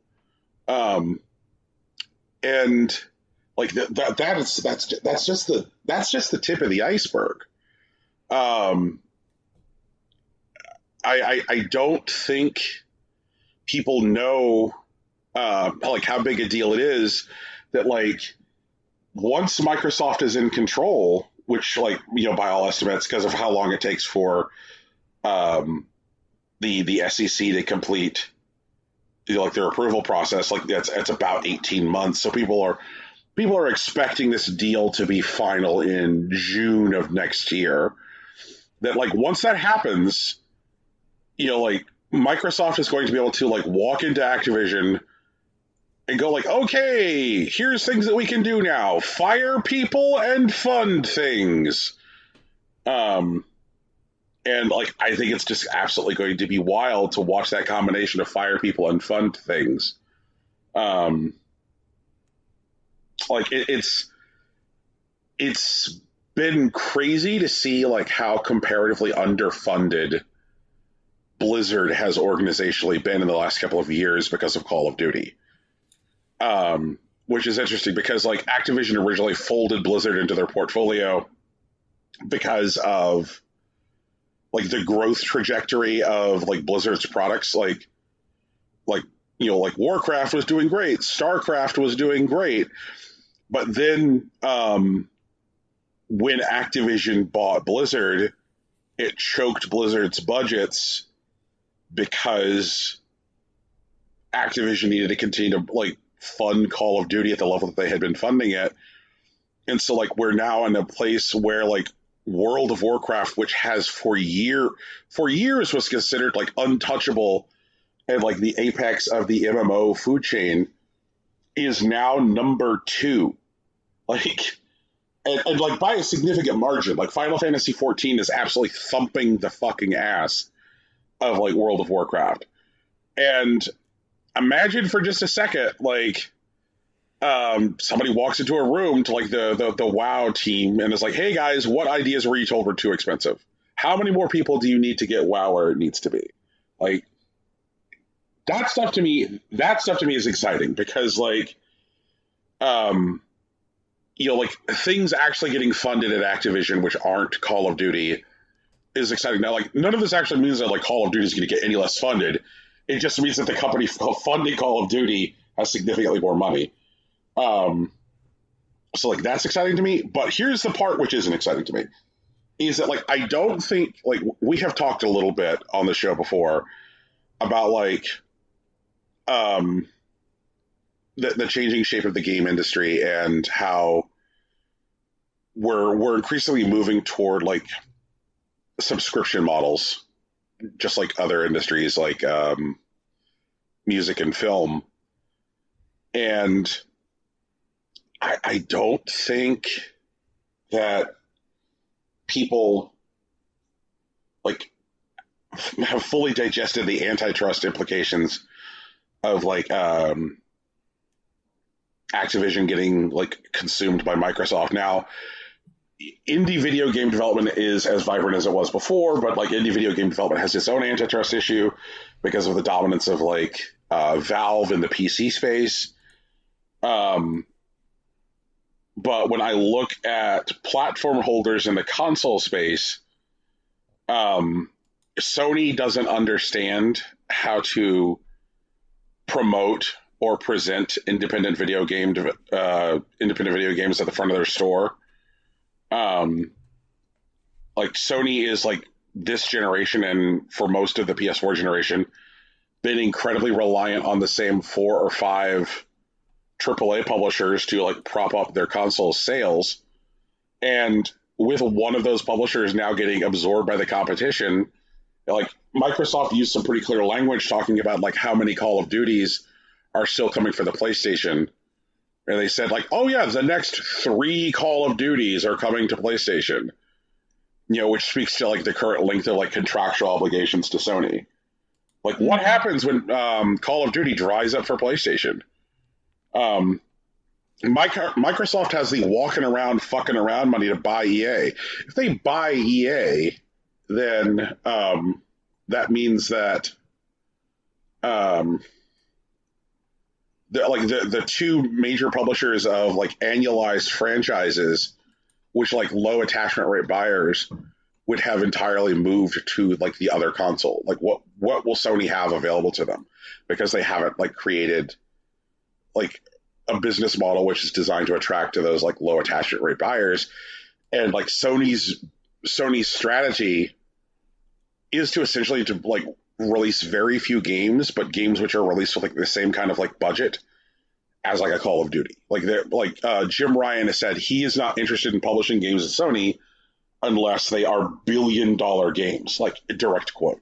Like that is not me putting words in his mouth. And so like as a result, they're publishing fewer games, but with significantly higher budgets. So like what happens when a Sony game flops? And so like for all those reasons, I find it very interesting. Another reason that I find it very interesting is that like one of the things that this sale has done to me is kind of like pull into like rapid focus the absolutely casual racism of game industry observation, that there has been all of this like paranoia and hysterics over the last several years over like Tencent acquires 5% of company, and people will be like, oh no, like Tencent has acquired 5% of company. Tencent is going to buy everything. China is everywhere. Oh no. And so like when that happens, when Tencent has like made any kind of like acquisition or move on the global stage, the reaction by like Western press has been like incredible scrutiny, discussion of like potential monopoly issues, and just like, oh god, like here comes Tencent for everything. And Microsoft buys Activision, and even the binary good and bad takes for the most part haven't been in the context of like market consolidation and monopoly. It's either just been like, hooray, I'm a Microsoft fan and we're beating Sony, or it's been like, I'm a Sony fan, fuck Microsoft. Like nobody's really talking about the context of like monopoly and consolidation. I'm like, hey, like every one of you people seem to fret whenever like Tencent takes a shit, but now it's just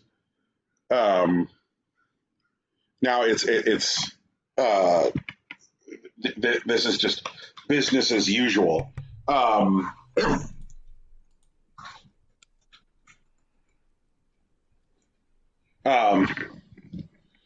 I don't know. Like, I mean, that's those are a lot of my takes. There you go. What do you guys think? I don't like this deal. I wish it never happened. I wish we could take it back. I hope the SEC steps in for, any flimsy reason, honestly. Like, I don't want to hear the SEC say, well, it's technically not going to lead to a monopoly, or it's technically within their right to spend their money on this thing. I don't want this deal to happen, personally. I think Activision being absorbed by Microsoft will do more harm to the industry as a whole than good. I think it could be nice if Activision gets funding for its incredibly huge backlog of IP, but I don't think that the reason they've been focusing solely on Call of Duty is a money problem. I do think specifically that it is like a focus management problem. Oh, yeah. And so, like, I don't think, like, more money solves that problem, specifically. And, I mean, Phil Spencer and his team seem to have good enough heads on their shoulders to, like, point the people in better directions, and that could be nice. But I don't want Microsoft to have this kind of power, because it's not even going to be something that people will reasonably notice until, 2026, maybe? Because, like, you know, the deal has to go through, and then Microsoft has to, like, reorganize the company however they choose to do that. And then we may see some releases or, like, finishing off of things that they're currently working on. And that's not going to happen for forever from now. And I hope someone at the SEC, like, someone's just really plugged into, like, game developer or something at the SEC, and they're just like, hey, this is going to be a huge problem 7 to 10 years from now. We probably shouldn't let this go. But they're probably going to anyways.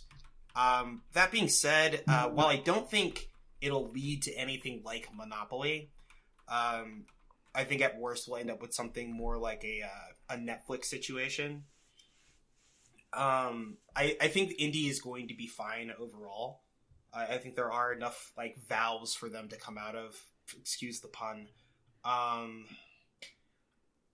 I think World of Warcraft, again, I think the team, maybe they haven't gotten enough focus, and Activision has been actively strangling Blizzard for like 10 years, and hopefully if that stops, they'll be able to make a better video game, and that could be cool for them, but I don't know. I think they've definitely shifted, like, design philosophy in a particular way, maybe because the right people got shoot out, which is fair because we watched it happen. Like, I feel like it's a good point. Like, talking about strangling Blizzard for a second, I kind of want to, like, focus back on that for just a second. Sure. I feel like it's worth calling out at this point that the thing that we know as Overwatch was part of a much larger project that Activision killed the funding for. Called Titan, which was supposed to be like this big, giant, open world MMO, and that when they killed it, they took some of the design assets and movement for it, and said, like, hey, what if we just turn the way combat works in Titan into an arena shooter? So, like, it was a project that was, like, so big and so ambitious that they could just turn the way you did combat into a game that like made billions of dollars. Mm-hmm. Like, Jesus fucking Christ. You know, imagine if, like, there wasn't somebody standing around chomping a cigar saying, like, all right, we have to move along. Call of Duty needs people. Like, it just blows my mind. Like Overwatch is like cast off parts. I mean, I don't know what the world would have been like if we had gotten Titan. I have no frame of reference for what that could have been like, but I hope it would have been cool, honestly. Maybe we could have got that instead of Warzone, but I don't know. People wake up like at 8 a.m. and they play 4 hours of Warzone, and then they go to work, and then they come home and they play another 4 hours. So I don't know what other game does that for people. Like, I can't point to how. And not just for people, but for so many people, which is fucking wild. But I don't know.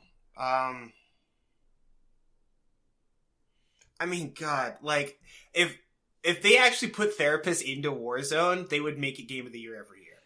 Can you imagine if they were like, Warzone now has VA services. Make sure you're taking your soldier to the VA services regularly for mental health checkups. And it was actually like a therapist on the other side of the screen going, and how are we doing today, John? And, like, people would bitch about it, but they would go because they would tie it into, like, the in-game currency or some bullshit. What are we doing today, Killer 99.99? How is your ongoing battle with 420 Blaze It Boy? Oh my god. But yeah, like, God, it'd be good though. God, I would love. Please put actual War VA services in there, and then have people who are obsessed with Warzone and Call of Duty and whatever be like, "Wait, you're telling me the actual Veterans Affairs aren't even like this? What the fuck? We gotta help those boys!" And like, maybe we can change the way the government works. no, you know what's gonna happen actually. So you know how like when you play Warzone, I don't know if you guys actually play Warzone, but I think you know what I'm talking about. Is that when you die, you don't just get kicked out of the game. You get thrown into a 1v1, which people call the gulag. And if you win your fight in the gulag, you get to go back and play the game.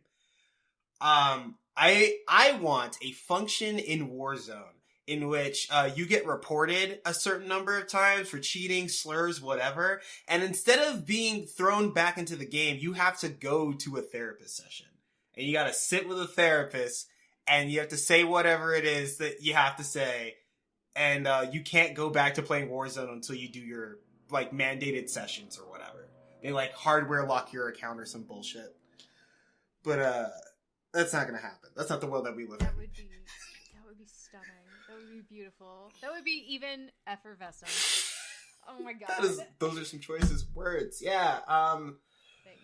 Okay, but yeah, no, I don't like this deal. And I am willing to say at this moment that I hope this deal fails under any means necessary. So whatever that needs to happen to not make this work, short of World War III, I'm cool with, I think, personally. I also think this deal needs to fail, but I do also think Bobby Kotick needs kicked out still. I think... Yeah, I mean, like, it's so weird because, like, this is one of those, like, classic things where it's like, you know the meme of, like, the lady who, like, drinks the beverage? Yeah. Yeah. Yeah, it's like, yeah. Huh? Right. Yeah. Like, this deal is that. Because, like, you would have to be the world's biggest fucking idiot to think that as soon as Microsoft gets the keys to the office, like, the guy pulls up, you know, in, like, the Camaro and, like, throws Phil Spencer the keys and goes, "Hey, Phil, here's the keys to the building. You're the boss now." And, like, Phil puts on, like, a trucker hat that says, "The boss of Activision." Right. It's a very tall trucker hat because, like, new names just keep getting embroidered on it. Right, yes. So he puts on the world's tallest trucker hat. Yes. And you know that literally the first thing that's going to happen after the SEC approves this deal is Bobby Kotick, if he has not already left the company, is going to be fired. Because that is a thing, like, that is the kind of thing that Microsoft will need to speak for to their shareholders and be like, "Hey, we absorbed this company. We were dissatisfied with the steps that this company was taking to resolve its own internal abuse issues. Here's what we're doing."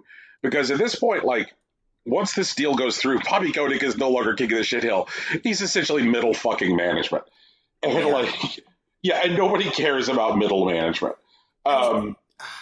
So I can't. I want him gone, though. He can't stay. He can't stay. I mean, that's fine. He can't sit with us. But, like, it's like, are you willing to pay the blood price? Like, the blood price is the acquisition of Activision. There's no situation. There's no end game that we get to where Bobby Kotick is no longer part of Activision and he leaves without a golden parachute. Like, I don't think we have any outcome that adds up to that anymore. So, like, well, it's better that he leaves, obviously. Like, he leaves with, like, not more, like, the money of a demigod. But, like, and he can fuck off and do whatever. He can buy, apparently, like, fucking Argentina's army or whatever with how much money that he leaves and go be a despot someplace else. And, like, that's, I don't know. I want him to be fucked forever. And I don't think we can get there. I think that's an option that's unavailable to us. And I think anything less than that is kind of bullshit. So I guess the question that we have to ask, and this is the harder question, which is more important to us? Bobby Kotick getting fucked or Bobby Kotick no longer being able to hurt people at Activision? Obviously the latter, but this is what I'm saying. Bobby Kotick, no matter how we slice it, it's going to be there for like the next 2 years. 18 months. 18 months. I guarantee you, like, he cannot survive June of next year. Once this deal goes through, he cannot survive. If this deal fails, like, he could be fired then or whatever. But, like, he still leaves with the same amount of money. Like, he's... Yeah. Like, and I don't know if Activision's, like, I guess the only people that could fire Bobby would be the board, and the board's not going to fire him, I guess. Right. So, like, I don't know. Like, it's all spilled milk to me, I guess, at this point. Like, maybe 18 months is our best case scenario, but again, that's kind of bullshit. And I don't know if I could be happy about that. So, like, it's really weird, too, because, like, it's... The board knows that, like, none of those people who are currently on Activision's board are going to get board seats at Microsoft. None of them. Yeah. Fucking none of them. Like, we know that, like, Microsoft is going to add a certain number of board seats to be representative of this sale, but I guarantee you that the people that are added to be representative of the Activision sale are going to be people who are in product development lead roles, or are people who have retired from the company, who formerly were, like, in leadership roles. Like, I could see Microsoft, like, contacting, like, like Mike Morhaime, the guy who used to be the face of Blizzard, and being like, hey, Mike Morhaime, do you want to sit on the board at Microsoft now? Like, the people who are going, because that's how board seats work, they're not day-to-day employees. Right. Like, the people who are going to be, like, representative of the face of Activision on the board of Microsoft are not going to be these fucking cartoon villains who are currently on Activision's board. What was that? Like, every one of these people is fucked. He had a name of, like, a villain that would meet at, like, a villain meeting at fucking Skull Island or some bullshit. It's like, It's like Heimlich, like, Holdrick or some bullshit, the third. Right, yeah, like, there were names on there that were, like, literally just, like, like Teeth Shoe von Bloodstein, and just... Right, exactly. And it's like, happens to sit on the board of the San Francisco Opera, also fucked your mom, just like... Yeah, right. Just... And just like, Microsoft's not going to sit for that. None of those people are moving to the Microsoft board. None of them. And I guarantee you, what's going to happen is just the end of May, next month, next year, it's going to be like a ring-a-ding-ding. Hi, this is Phil Spencer. They're about to drop the fucking hammer at the SEC and say that this is all good. What we would like for you folks to do is go ahead and eat the shit and fire Kotick today so that we don't have to do it tomorrow and have it show up on, like, our paper. Like, I think that the last day that Activision is Activision and not, like, a fine Microsoft property. The last day that Activision is Activision, Bobby Kotick is going to be put into a cannon and launched into the sun. Good. See, that would be better than what's actually going to happen to him. But, whatever. It's fine. What if his exit interview just takes place, like, on a rocket and he just gets sent to Mars? No terraforming. Like, maybe, like, 3 months worth of rations and just let him figure it out. I don't know. We're not going to get there. It's fine. 90 days of spam and a gun with one bullet. There we go. How about, better idea. Every person that he has hurt in his entire life gets an hour with him. He is not allowed to move. He is chained to the ground. And they have a variety of implements. Objects. Yeah. Yes. Wait. So your idea for the fate of Bobby Kotick is Murder on the Orient Express meets Saw? Yeah. No, I don't want anyone to actually kill him until all the people that he has actually hurt get at least one whack at him. They just prop him up, like, after every one, just like a little bit of adrenaline, just put an IV back into him, and that's it. Right, exactly. No. And someone else gets to come in. So we bring in some kind of evil doctor. But that Russian doctor was like, I want to do head transplants. We bring that guy in. We get that guy. We fly him in. A Microsoft's dime, apparently. Like, because why not?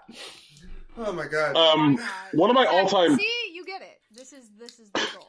One of my all-time favorite, like, press releases that ever existed was when the Russian head transplant doctor started, like, making a bunch of press releases and talking about how he wanted to do head transplants and how he wanted to, like, create, like, cyber soldiers of the future and shit like that. Right, yeah.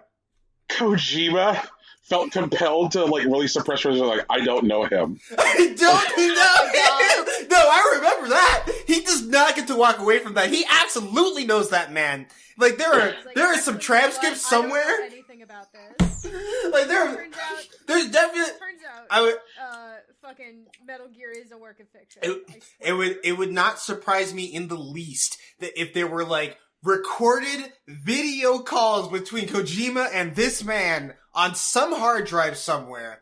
It's probably been gapped from the internet and like no one can ever access it without like, you know, a bunch of like encryption keys or some bullshit, but it is fucking out there. Oh my god. I'm on your ass, Kojima. I swear to God. Now he wants to make music or whatever. Who made the not Duke Nukem? What is it? The Nazi game. Wolfenstein. The anti-Nazi game. Yeah, Wolfenstein. Who did Wolfenstein? I bet they know him too. I think that's Ubisoft, right? Or is that EA? It's now a fine Microsoft property. Oh, okay, cool, got it. Because Wolfenstein was originally developed by id Software. Mm-hmm. And then when Bethesda bought id... That's right. There it is. When Bethesda bought id, Bethesda assigned development to another studio they owned, which was Machine Games. Oh, God, I'm sorry. I just remembered. Are you guys excited in like hold on, it's going to be like 2031 when like the 40-year anniversary of fucking BioShock comes out and it's just on like Microsoft Game Pass or whatever. God damn it. I'm really looking forward to when like I can be a big daddy in FIFA soccer because like, you know, it's like, hey, play FIFA now with big daddies from BioShock. Is that Crash Bandicoot sitting in the stands? Yes, it is. Also featuring Rayman because we own Ubisoft now. So you're just saying that like all video games are just going to be Space Jam. That's what you're telling me. Well, there will be in the future. Video games will be 3 different versions of Space Jam. Okay. You just have to pick which Space Jam you want to play. You could either play. I'm sorry, 4 different versions of Space Jam. You got 4 now. Let's go. Okay, yeah, because I had to account for Nintendo. There will be Microsoft Space Jam, which is most of like what we currently think of as the AAA industry. There will be Fortnite, which is like Epic and their version of Space Jam. Then there will be Meta, brought to you by Meta. Fucking Facebook. Man, okay. So Meta has like a built-in user base because they're all being held hostage by Facebook. But right. I have seen literally nothing to convince me that Meta is not going to be a huge, hilariously expensive mistake. I haven't. I am here to tell you why not. Okay. This is one of those times where I just wish like Stuart Templeton was on the show. Nobody else is funding VR at the level that Facebook is. Sure. Nobody else is taking VR as seriously as Facebook is. Sure. Right now, the only way that you can get into VR with like any kind of like serious fidelity, with any kind of like available software that does not come tethered to your like physically tethered to an expensive PC, is by buying a Meta Quest, right? Sure. If you do not want to be, if you do not want a Meta Quest, then you first need to buy a optimistically $1,000 computer, and then after you buy the $1,000 computer, you need to hook the $1,000 computer up by multiple cables to your $500 to $1,000 headset, and then you also need to, because your headset is using outside-in tracking, not inside-out tracking, you then need to install these little fucking lighthouses around a room in order to provide like fixed focus points to track the movement of your headset. I'm not So you questioning need to that do Facebook has like the accessibility route into VR, and right. I'm just not convinced that that's what Meta really is. Like, I mean, sure, like if you want to get into VR, then you have to go through quests, and that involves you getting into Meta. But like, if Meta turns out to be like, you know, too high of a cost over the long term, or if like VR outside of Meta becomes less expensive, which they will have incentive to do to poach these customers, then Meta loses out, right? Like, so like right now, like if you look at like where like Valve is with VR, like Valve is still like, please purchase the Index. The Index is a very fine headset. It costs $1,200, and you like it puts it at the absolute top end of headsets. Sure. Like it is a $1,200 headset, and you hook your $1,200 headset up to this $1,000 computer using 3 different cables. Right. Sony has like released some details now on the PSVR 2. The PSVR 2 hooks up to the PlayStation 5. Yes, it only uses a single cable, but first you have to conjure into fucking existence one of these impossible to find consoles. Sure. You have to find a fucking PS5, and then you're going to need to put a $400 headset on. And it's so like there is like that like nearly $1,000 outlay. You know, and I think that that's optimistic considering like the scarcity of PS5s right now. I mean, that's fair. I don't think, yeah. But okay, so regarding the Quest, maybe I'm wrong. And if I'm ignorant about this, I will apologize. But I don't believe that like the quests are being sold at cost. Like they're definitely being sold at like a huge markdown to get people into the ecosystem. But if the ecosystem sucks, people aren't going to stay, and more importantly, less people. No, the ecosystem doesn't suck. That's the thing. Is that like that like let's say you don't want to fuck around and like be like, I'm making a little house and I'm going to invite over Rocky to my little house. If you don't want to do that and you're like, I want to fuck off and play video games, because like when I put on my headset, I mostly want to fuck off and play video games. Okay. Like Meta, aka Facebook, is like saying like, hey Capcom, we would like to entirely rebuild Resident Evil 4 from the ground up in VR because that shit will be lit. And Capcom's like, well, that sounds great and all, but that's really expensive. At which point Meta is like, that's fine, we'll fully fund it. Right. And like their strategy has been to throw huge amounts of money at like software development in order to like get attractive like VR exclusives. Sure. You know, stuff like Lone Echo. Lone Echo is fucking awesome. So like they know that like one of the things that's going to like drive attachment rate at this point is software. They cannot tell people, please put on this fucking headset so that way you can have a very special birthday party on the internet where everybody is a fucking cartoon together. Like they know that like that what gets people to do that stuff is like passively already having the device lying around. No one buys the headset to have a birthday party on the internet. Right. People buy the headset for something else, and then once they have it sitting around, they're like, well, maybe I'll have a birthday party on the internet. Like they get it. Like it's sinister that they get it, but like they get it. Like okay, we're not selling people birthday parties on the internet. Like we can't just like put this thing out in fucking Best Buy and like have a big standee that says like, have your birthday party on the internet. But what you can do is be like, hey, check out The Climb. The Climb is awesome. Or check out Resident Evil. Or check out Lone Echo. Like, so they're driving high quality gaming software. They've gotten their messaging down around gaming, where they're like putting together things that like feel very much like Nintendo Directs.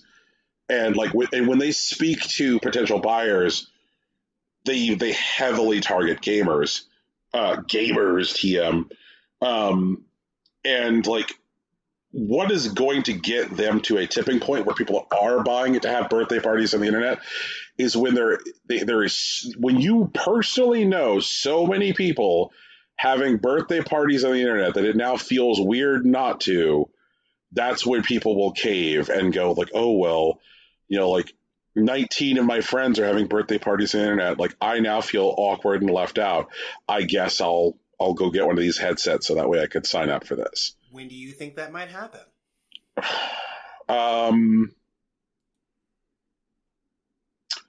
By the end of this console generation. Okay. Sure. Why not? Because as it is right now, like, nobody else is trying to solve the same problems that, like, Facebook is. And I'm just going to call them Facebook because that's what everybody knows them as.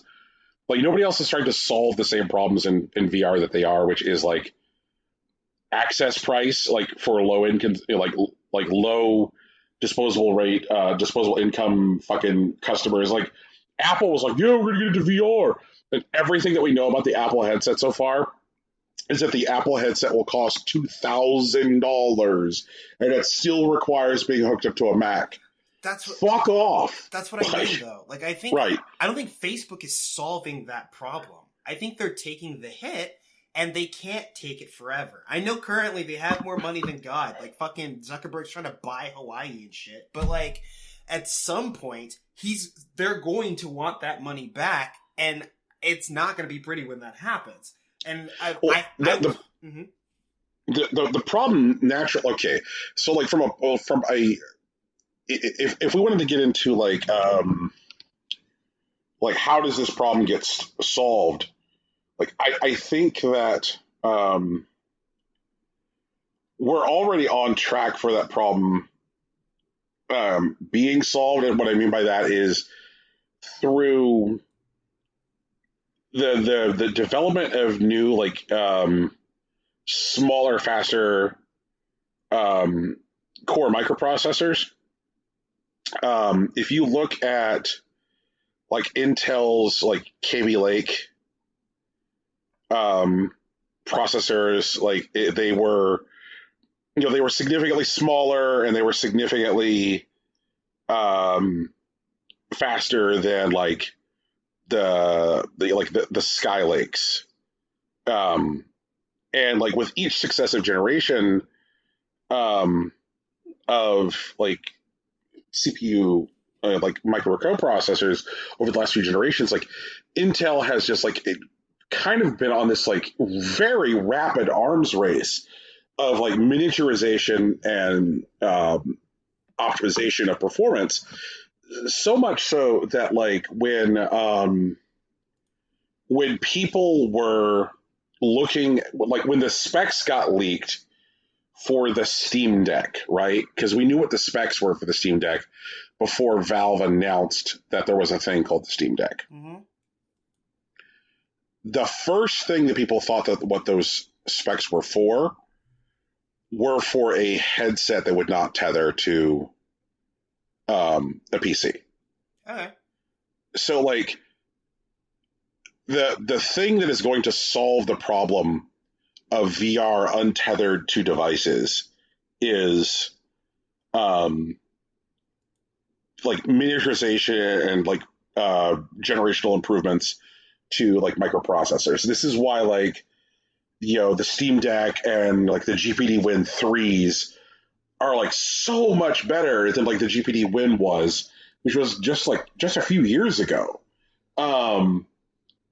And so like a lot of the things that solve the problems for handheld computing also solve the problems for VR, which is that like as we continue to make like these generational leaps for devices, then we start to like look at like Nintendo's fundamental design philosophies, which is like say lateral thinking with withered technology, which is that if what it takes to get VR into the hands of people who make $50,000 a year or less is that like what they're now buying is a VR headset with a microprocessor that was developed 2 to 3 years ago instead of like 6 months ago, then like that becomes like very, very possible. Like as soon as we're in a place where somebody can essentially like use the same kind of thinking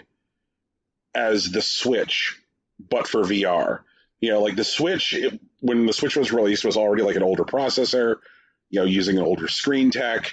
Like the Switch was like good thinking with old parts. Right. And it's clear that the problem with VR is that the parts don't actually exist yet. Right. But the thing is that we're rapidly moving to a place of like accessible, affordable parts. I guess is my point. Mm-hmm. Is that like the Steam Deck has an entry point of $500, and like Gabe and his knife collection have made a point of like stressing that like they're making money on the $500 version.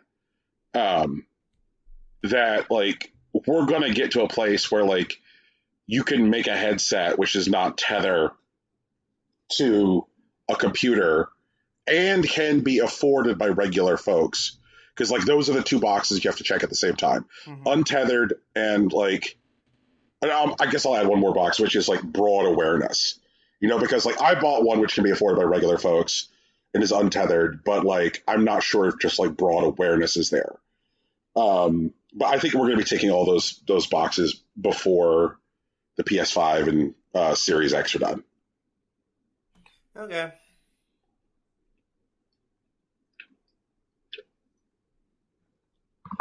Do we have another story? In summary, Microsoft buying Activision is bad. We want to see Bobby Kotick fired, but this is bad.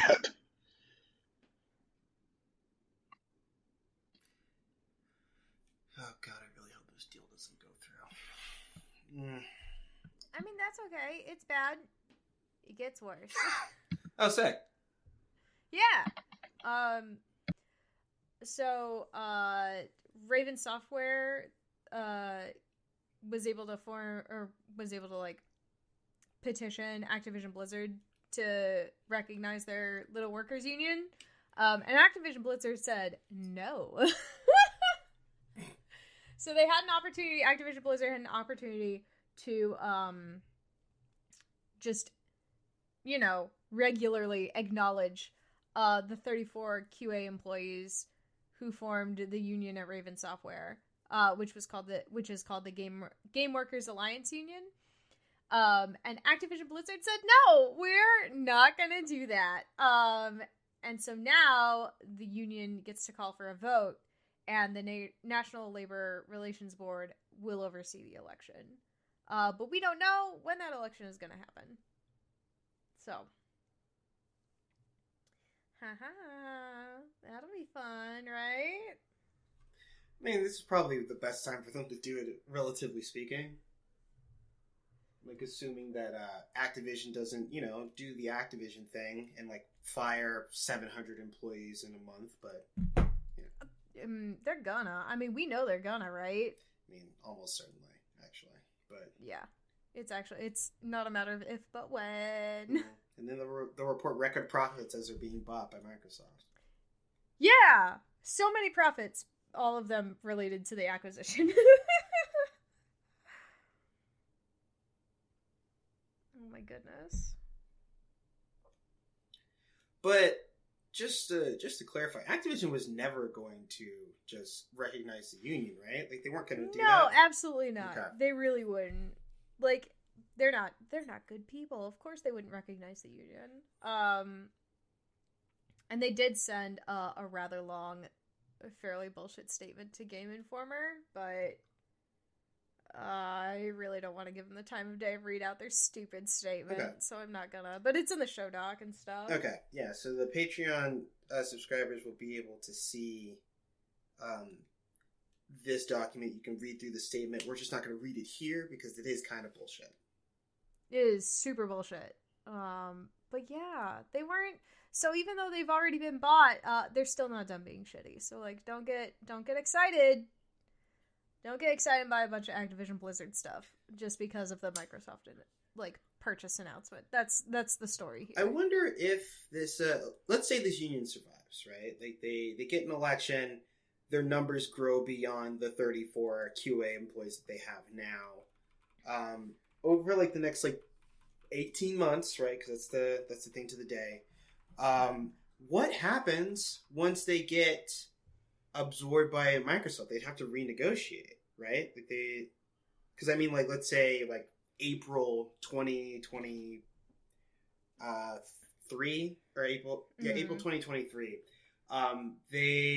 The workers union, let's say they have 100 members in their union, and they get a deal. They're strong arming Activision, and Activision agrees to protect, give them like employee firing protection.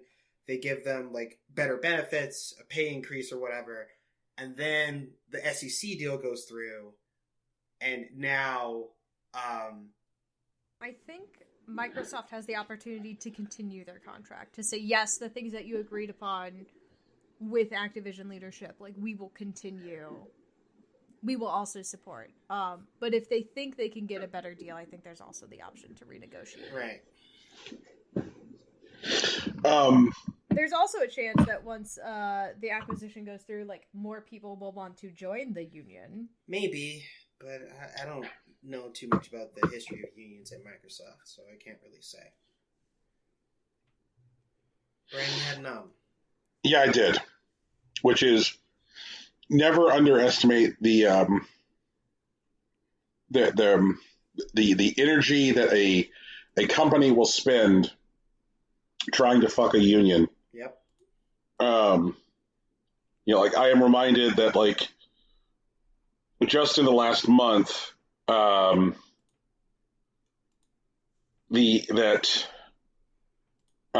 parent company for the AV Club told Geo Media told the employees of the AV Club that if they wanted to continue working at the AV Club, they had to move to LA by March 15th.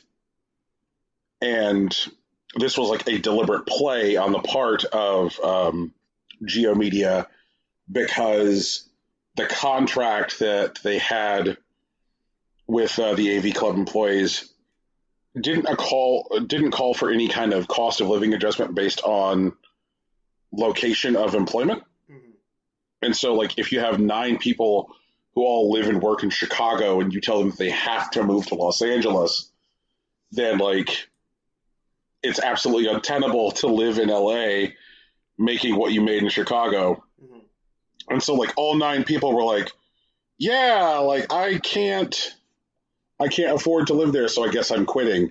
So, like, they used the structure of the union contract to force out the union employees. Right. So, like, I make no bones about it. Like, I am absolutely certain that, like,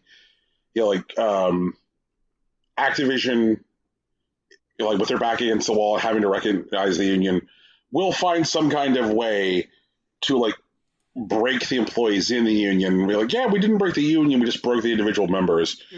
Mm-hmm. It's a classic move. Oh yeah. Or like, and I would not surprise me at all if, like, somebody at Microsoft doesn't tell Activision, like, hey, get this fucking done before this goes through. Like, yep. Burn this to the ground. I mean, like, another classic move might be, like, spinning out Raven from the company. Oh yeah. Like, hey, we've sold Raven to, like, Bob's Nuts and Bolts. Like, if they could spin it out. That would be tricky in the time, though, because they do rely on Raven pretty hard for Call of Duty specifically. But if all they have to do is just, like, delay a bunch of others, like, this is one of those things where, like, if they were to take even more development resources away from other things, in the meantime, like, because right now it's like it's all just like back to the wall, thinking about it in terms of, like, all right, we really just need to give up with, like, the time and the money to, like, get Call of Duty out the door for the next 18 months, at which point, like, the additional resources will show up. Again, assuming the SEC approves it. But if they're just like, okay, like, no, pencils down, nobody at Blizzard, you're working on Blizzard stuff now. You're all working on COD stuff until the sale goes through. then you can effectively like throw Raven into the sun. Maybe so. Yeah.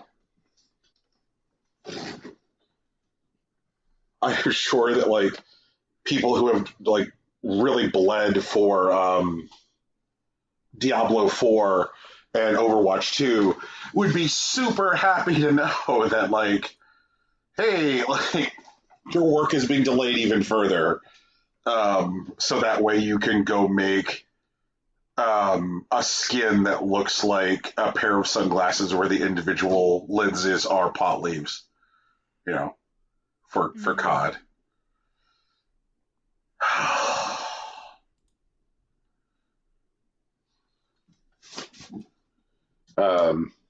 This is terrible. So we've got one more piece of news. I did say it was bad. I didn't say it was good. Yeah. So we've got one more piece of bad news for you.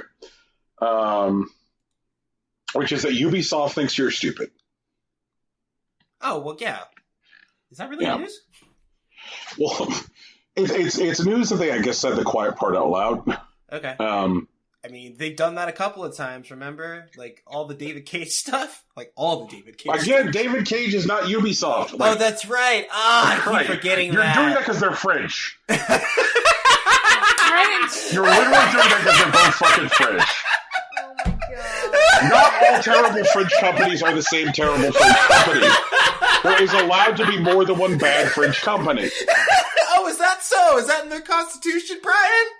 It is. They secured the right to have multiple terrible French gaming companies. Oui, mon ami. Only one terrible French gaming company. They're all subsidiaries in the same thing. Oh my god, I'm doing this because it's French. That's actually pretty good. I like that a lot.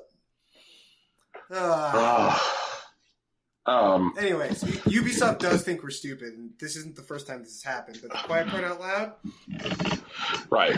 So, Ubisoft executive, Nicholas, Paward? Paward?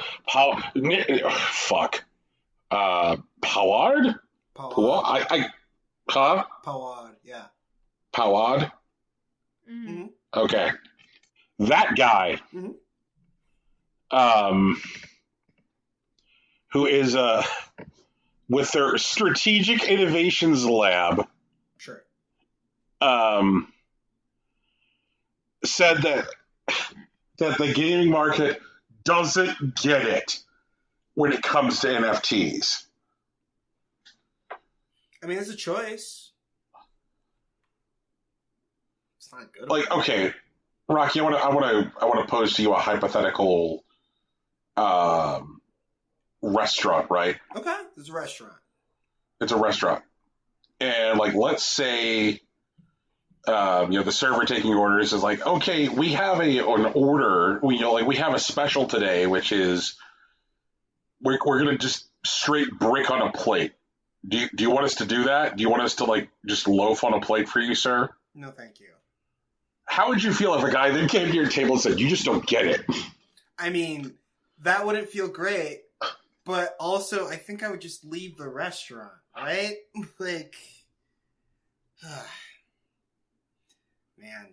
I mean, I feel like that's the position that we've kind of taken as a show when it comes to Ubisoft, and not even for this. Like, no, not even. Like it was more like, hey, you're an abusive hellscape, and you're not taking any responsibility for it or doing anything to make that better.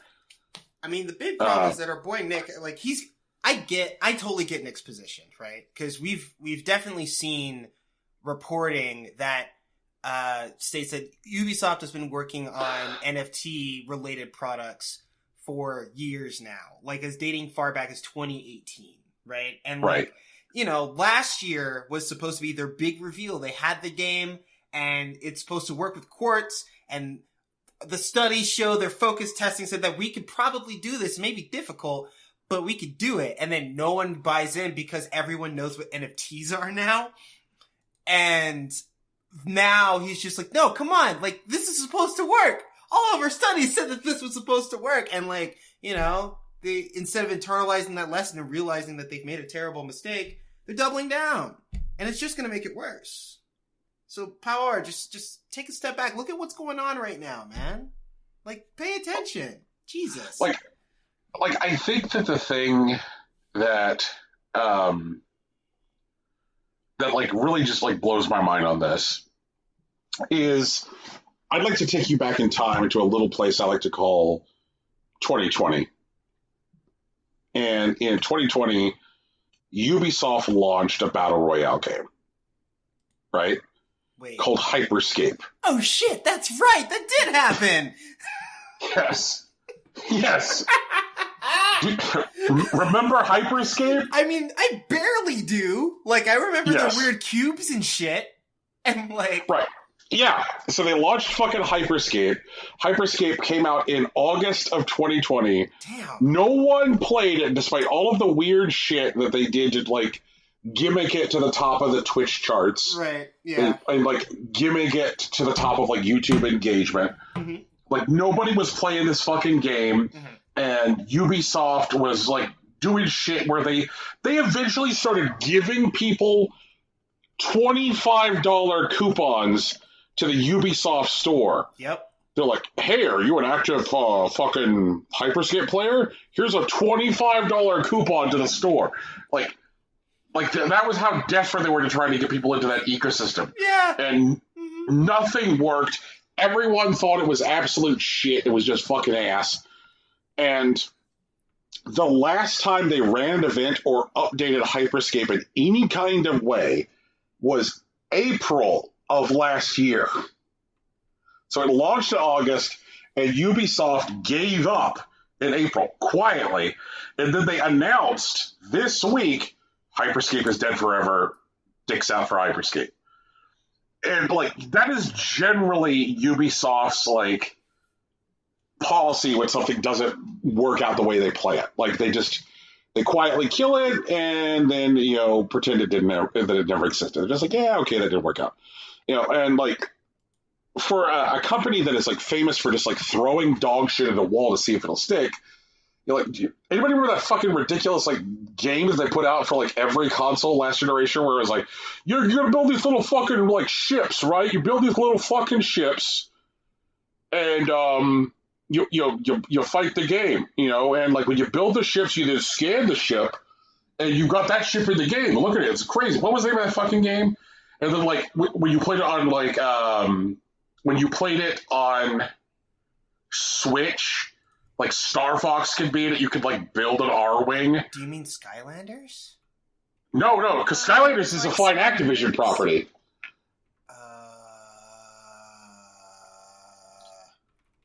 I know what you're talking about. I do remember the Star Fox promotion. I think they wheeled out Miyamoto for that one. Starlink Battle. Okay. Yeah. Okay, cool. Okay. And nobody cared, and Ubisoft was left with mountains of fucking plastic. Yep. It got discounted in GameStops all across the fucking fruited plate. Mm-hmm. And Targets and Walmarts. Yes. Yeah, just like endless piles of plastic everywhere. And they just like retired it quietly. And this is the way it works. It's like they will gin up some new initiative, which they're like, this is gonna make us all the money. And then when it doesn't make them all the money, they're like, never fucking mind.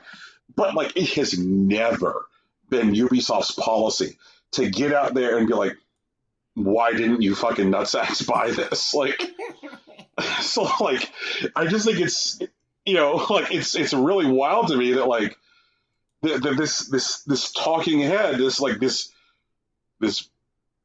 beret wearing talking head. Did you really wear a beret in the interview? I don't know, man. I'm just riffing on your whole French thing where you just make all French companies the same. Okay, all right, fine. Okay, bonjour. And he gets out there and he says like, bonjour. Why didn't you nutsacks buy this? Like, and I'm just like, man. Ubisoft is going to wait until somebody else shits the bed in a giantly public way, and they think that nobody is looking. Like when like Bobby Kotick is revealed to be actual Dracula, right? Where it's like Bobby Kotick sleeps in a coffin, he drinks the blood of people, he's been to like Mina's window twice, he's about to turn Mina into a vampire, like something like that, or it'd be like, hey, there's an actual development studio at 2K where they chain people to desks and it's run by Jigsaw from Saw. Like they're gonna wait until something like that happens, at which point Ubisoft is gonna be like, okay, put the NFTs back out, go, go, go, go. Like they're gonna wait for something disastrous to happen to run cover for them, and they're just gonna put the NFTs back out. Like they're gonna do it also in such a way that like I am absolutely convinced that they're going to try and give people some kind of fucking Sophie's choice. Like you can't get this thing from us that you want unless you participate in our NFT bullshit. Like I could see them being like, "Hey everybody, Splinter Cell is back." I will absolutely not buy Splinter. Wait, no, Yeah, hold on. Did the Siege like PvE game already come out? The Biohazard thing or whatever? I got delayed. Okay. So like maybe it's that, but who knows? We'll see. But I could see them being like, "Hey everybody, look, there's Mario and Rabbids. Hope you like NFTs." Like just Oh yeah, no, they're definitely turning the rabbits into NFTs. There's no way they're not. You think Yeah. that's not gonna happen? Like right. Like they're too like if they bothered to like send somebody out to be like, "Fuck you for not buying this." Like, no, I think he went off book. I don't believe at this current moment that Ubisoft gave Poard the right to just like say what he wanted. I think he's starting to lose it. Specifically, I'm talking about this man. So you think this guy was a rogue spear? Yeah. I don't think he got like the okay from Ubisoft. Like, yo, you gotta get them to buy this however you can. Like, it's more like Poard's like back against the wall. He knows he's fucked, and he starts lashing out.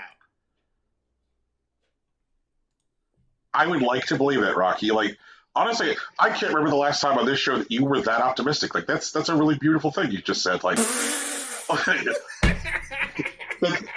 that this guy was just some kind of fuck mo, just like. I mean, I just don't think these came from on high. I mean, it could have. I think it's dumber if they did, but like, I don't think that's what happened. That's all I'm saying. Yeah. Yeah. So, that's that. Do you want to read this quote that you have here? Sure. And I would also like to emphasize that this quote is not from Quantic Dream. Yeah. Which is a different French terrible video game company. Which is an entirely different terrible French video game company who is currently making a Star Wars game. Oh yeah, that's right. We'll see how that goes. Yeah. We're still not sure whether or not Quantic Dream is allowed to lie in court. You know, like that's there. Did they say no? I know they said no, right? Like, I mean, I know they were. Yes. Okay. Yes, Rocky. The judge did tell them, no, you're not allowed to lie. Okay. Here's our dumb quote from what Rocky believes to be a rogue spear, and I believe to be a guy acting under the blessing of Yves Guillemot. For now, because of the current situation and context of NFTs, gamers, TM, really believe that it's first destroying the planet and second just a tool for speculation. But what we at Ubisoft are seeing first is the end game. The end game is about giving players the opportunity to resell their items once they're finished with them or they're finished playing the game itself. Fuck off, fuck off, fuck off, fuck off, fuck off forever. Like, we've been through this on this show before, that like the mechanisms have existed for like trackable, unique, resellable with unique ownership, like digital items, since the 90s. Like, no, okay, hold on, but like, imagine it's some horrific, somehow more dystopian future. We have a Legend of Zelda PvE game, right? Like, it connects to the internet, but like you're playing it by yourself. But one of the things that you can see are multiple iterations of the Master Sword that you can buy earlier in the game than you actually get it. And it's just like a marketplace that's constantly available. It shows up every time you die. Like, hey, do you want to buy some help from your fellow heroes of time? Oh my god. It's dangerous to go alone and buy this NFT. Like, why would anyone want this? Fuck you guys. Are you serious? I just want Mario to jump and hit the fucking question block, and out comes a bored ape. Okay, I think that's it, everyone. This has been our show. We're doing this every other week now. And this time it will have music at the beginning and end of the podcast. I owe a specific apology to our friend Big Sach. Sach, I'm sorry. I didn't put your music at the beginning of last week's podcast.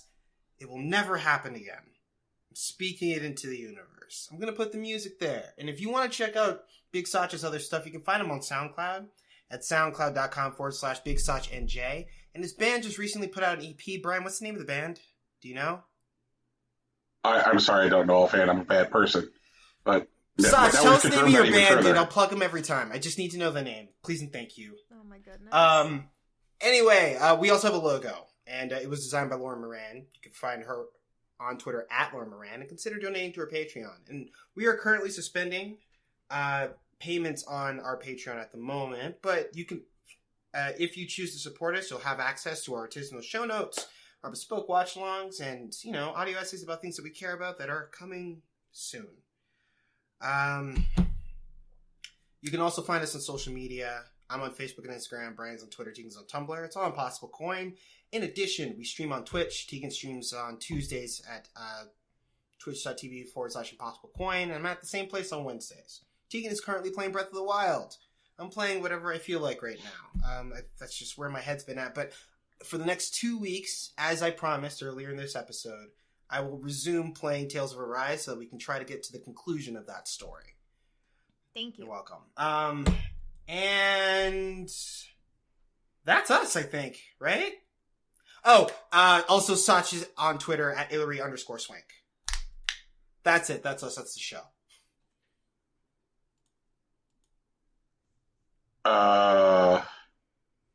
Yeah. All right. Goodbye, everybody.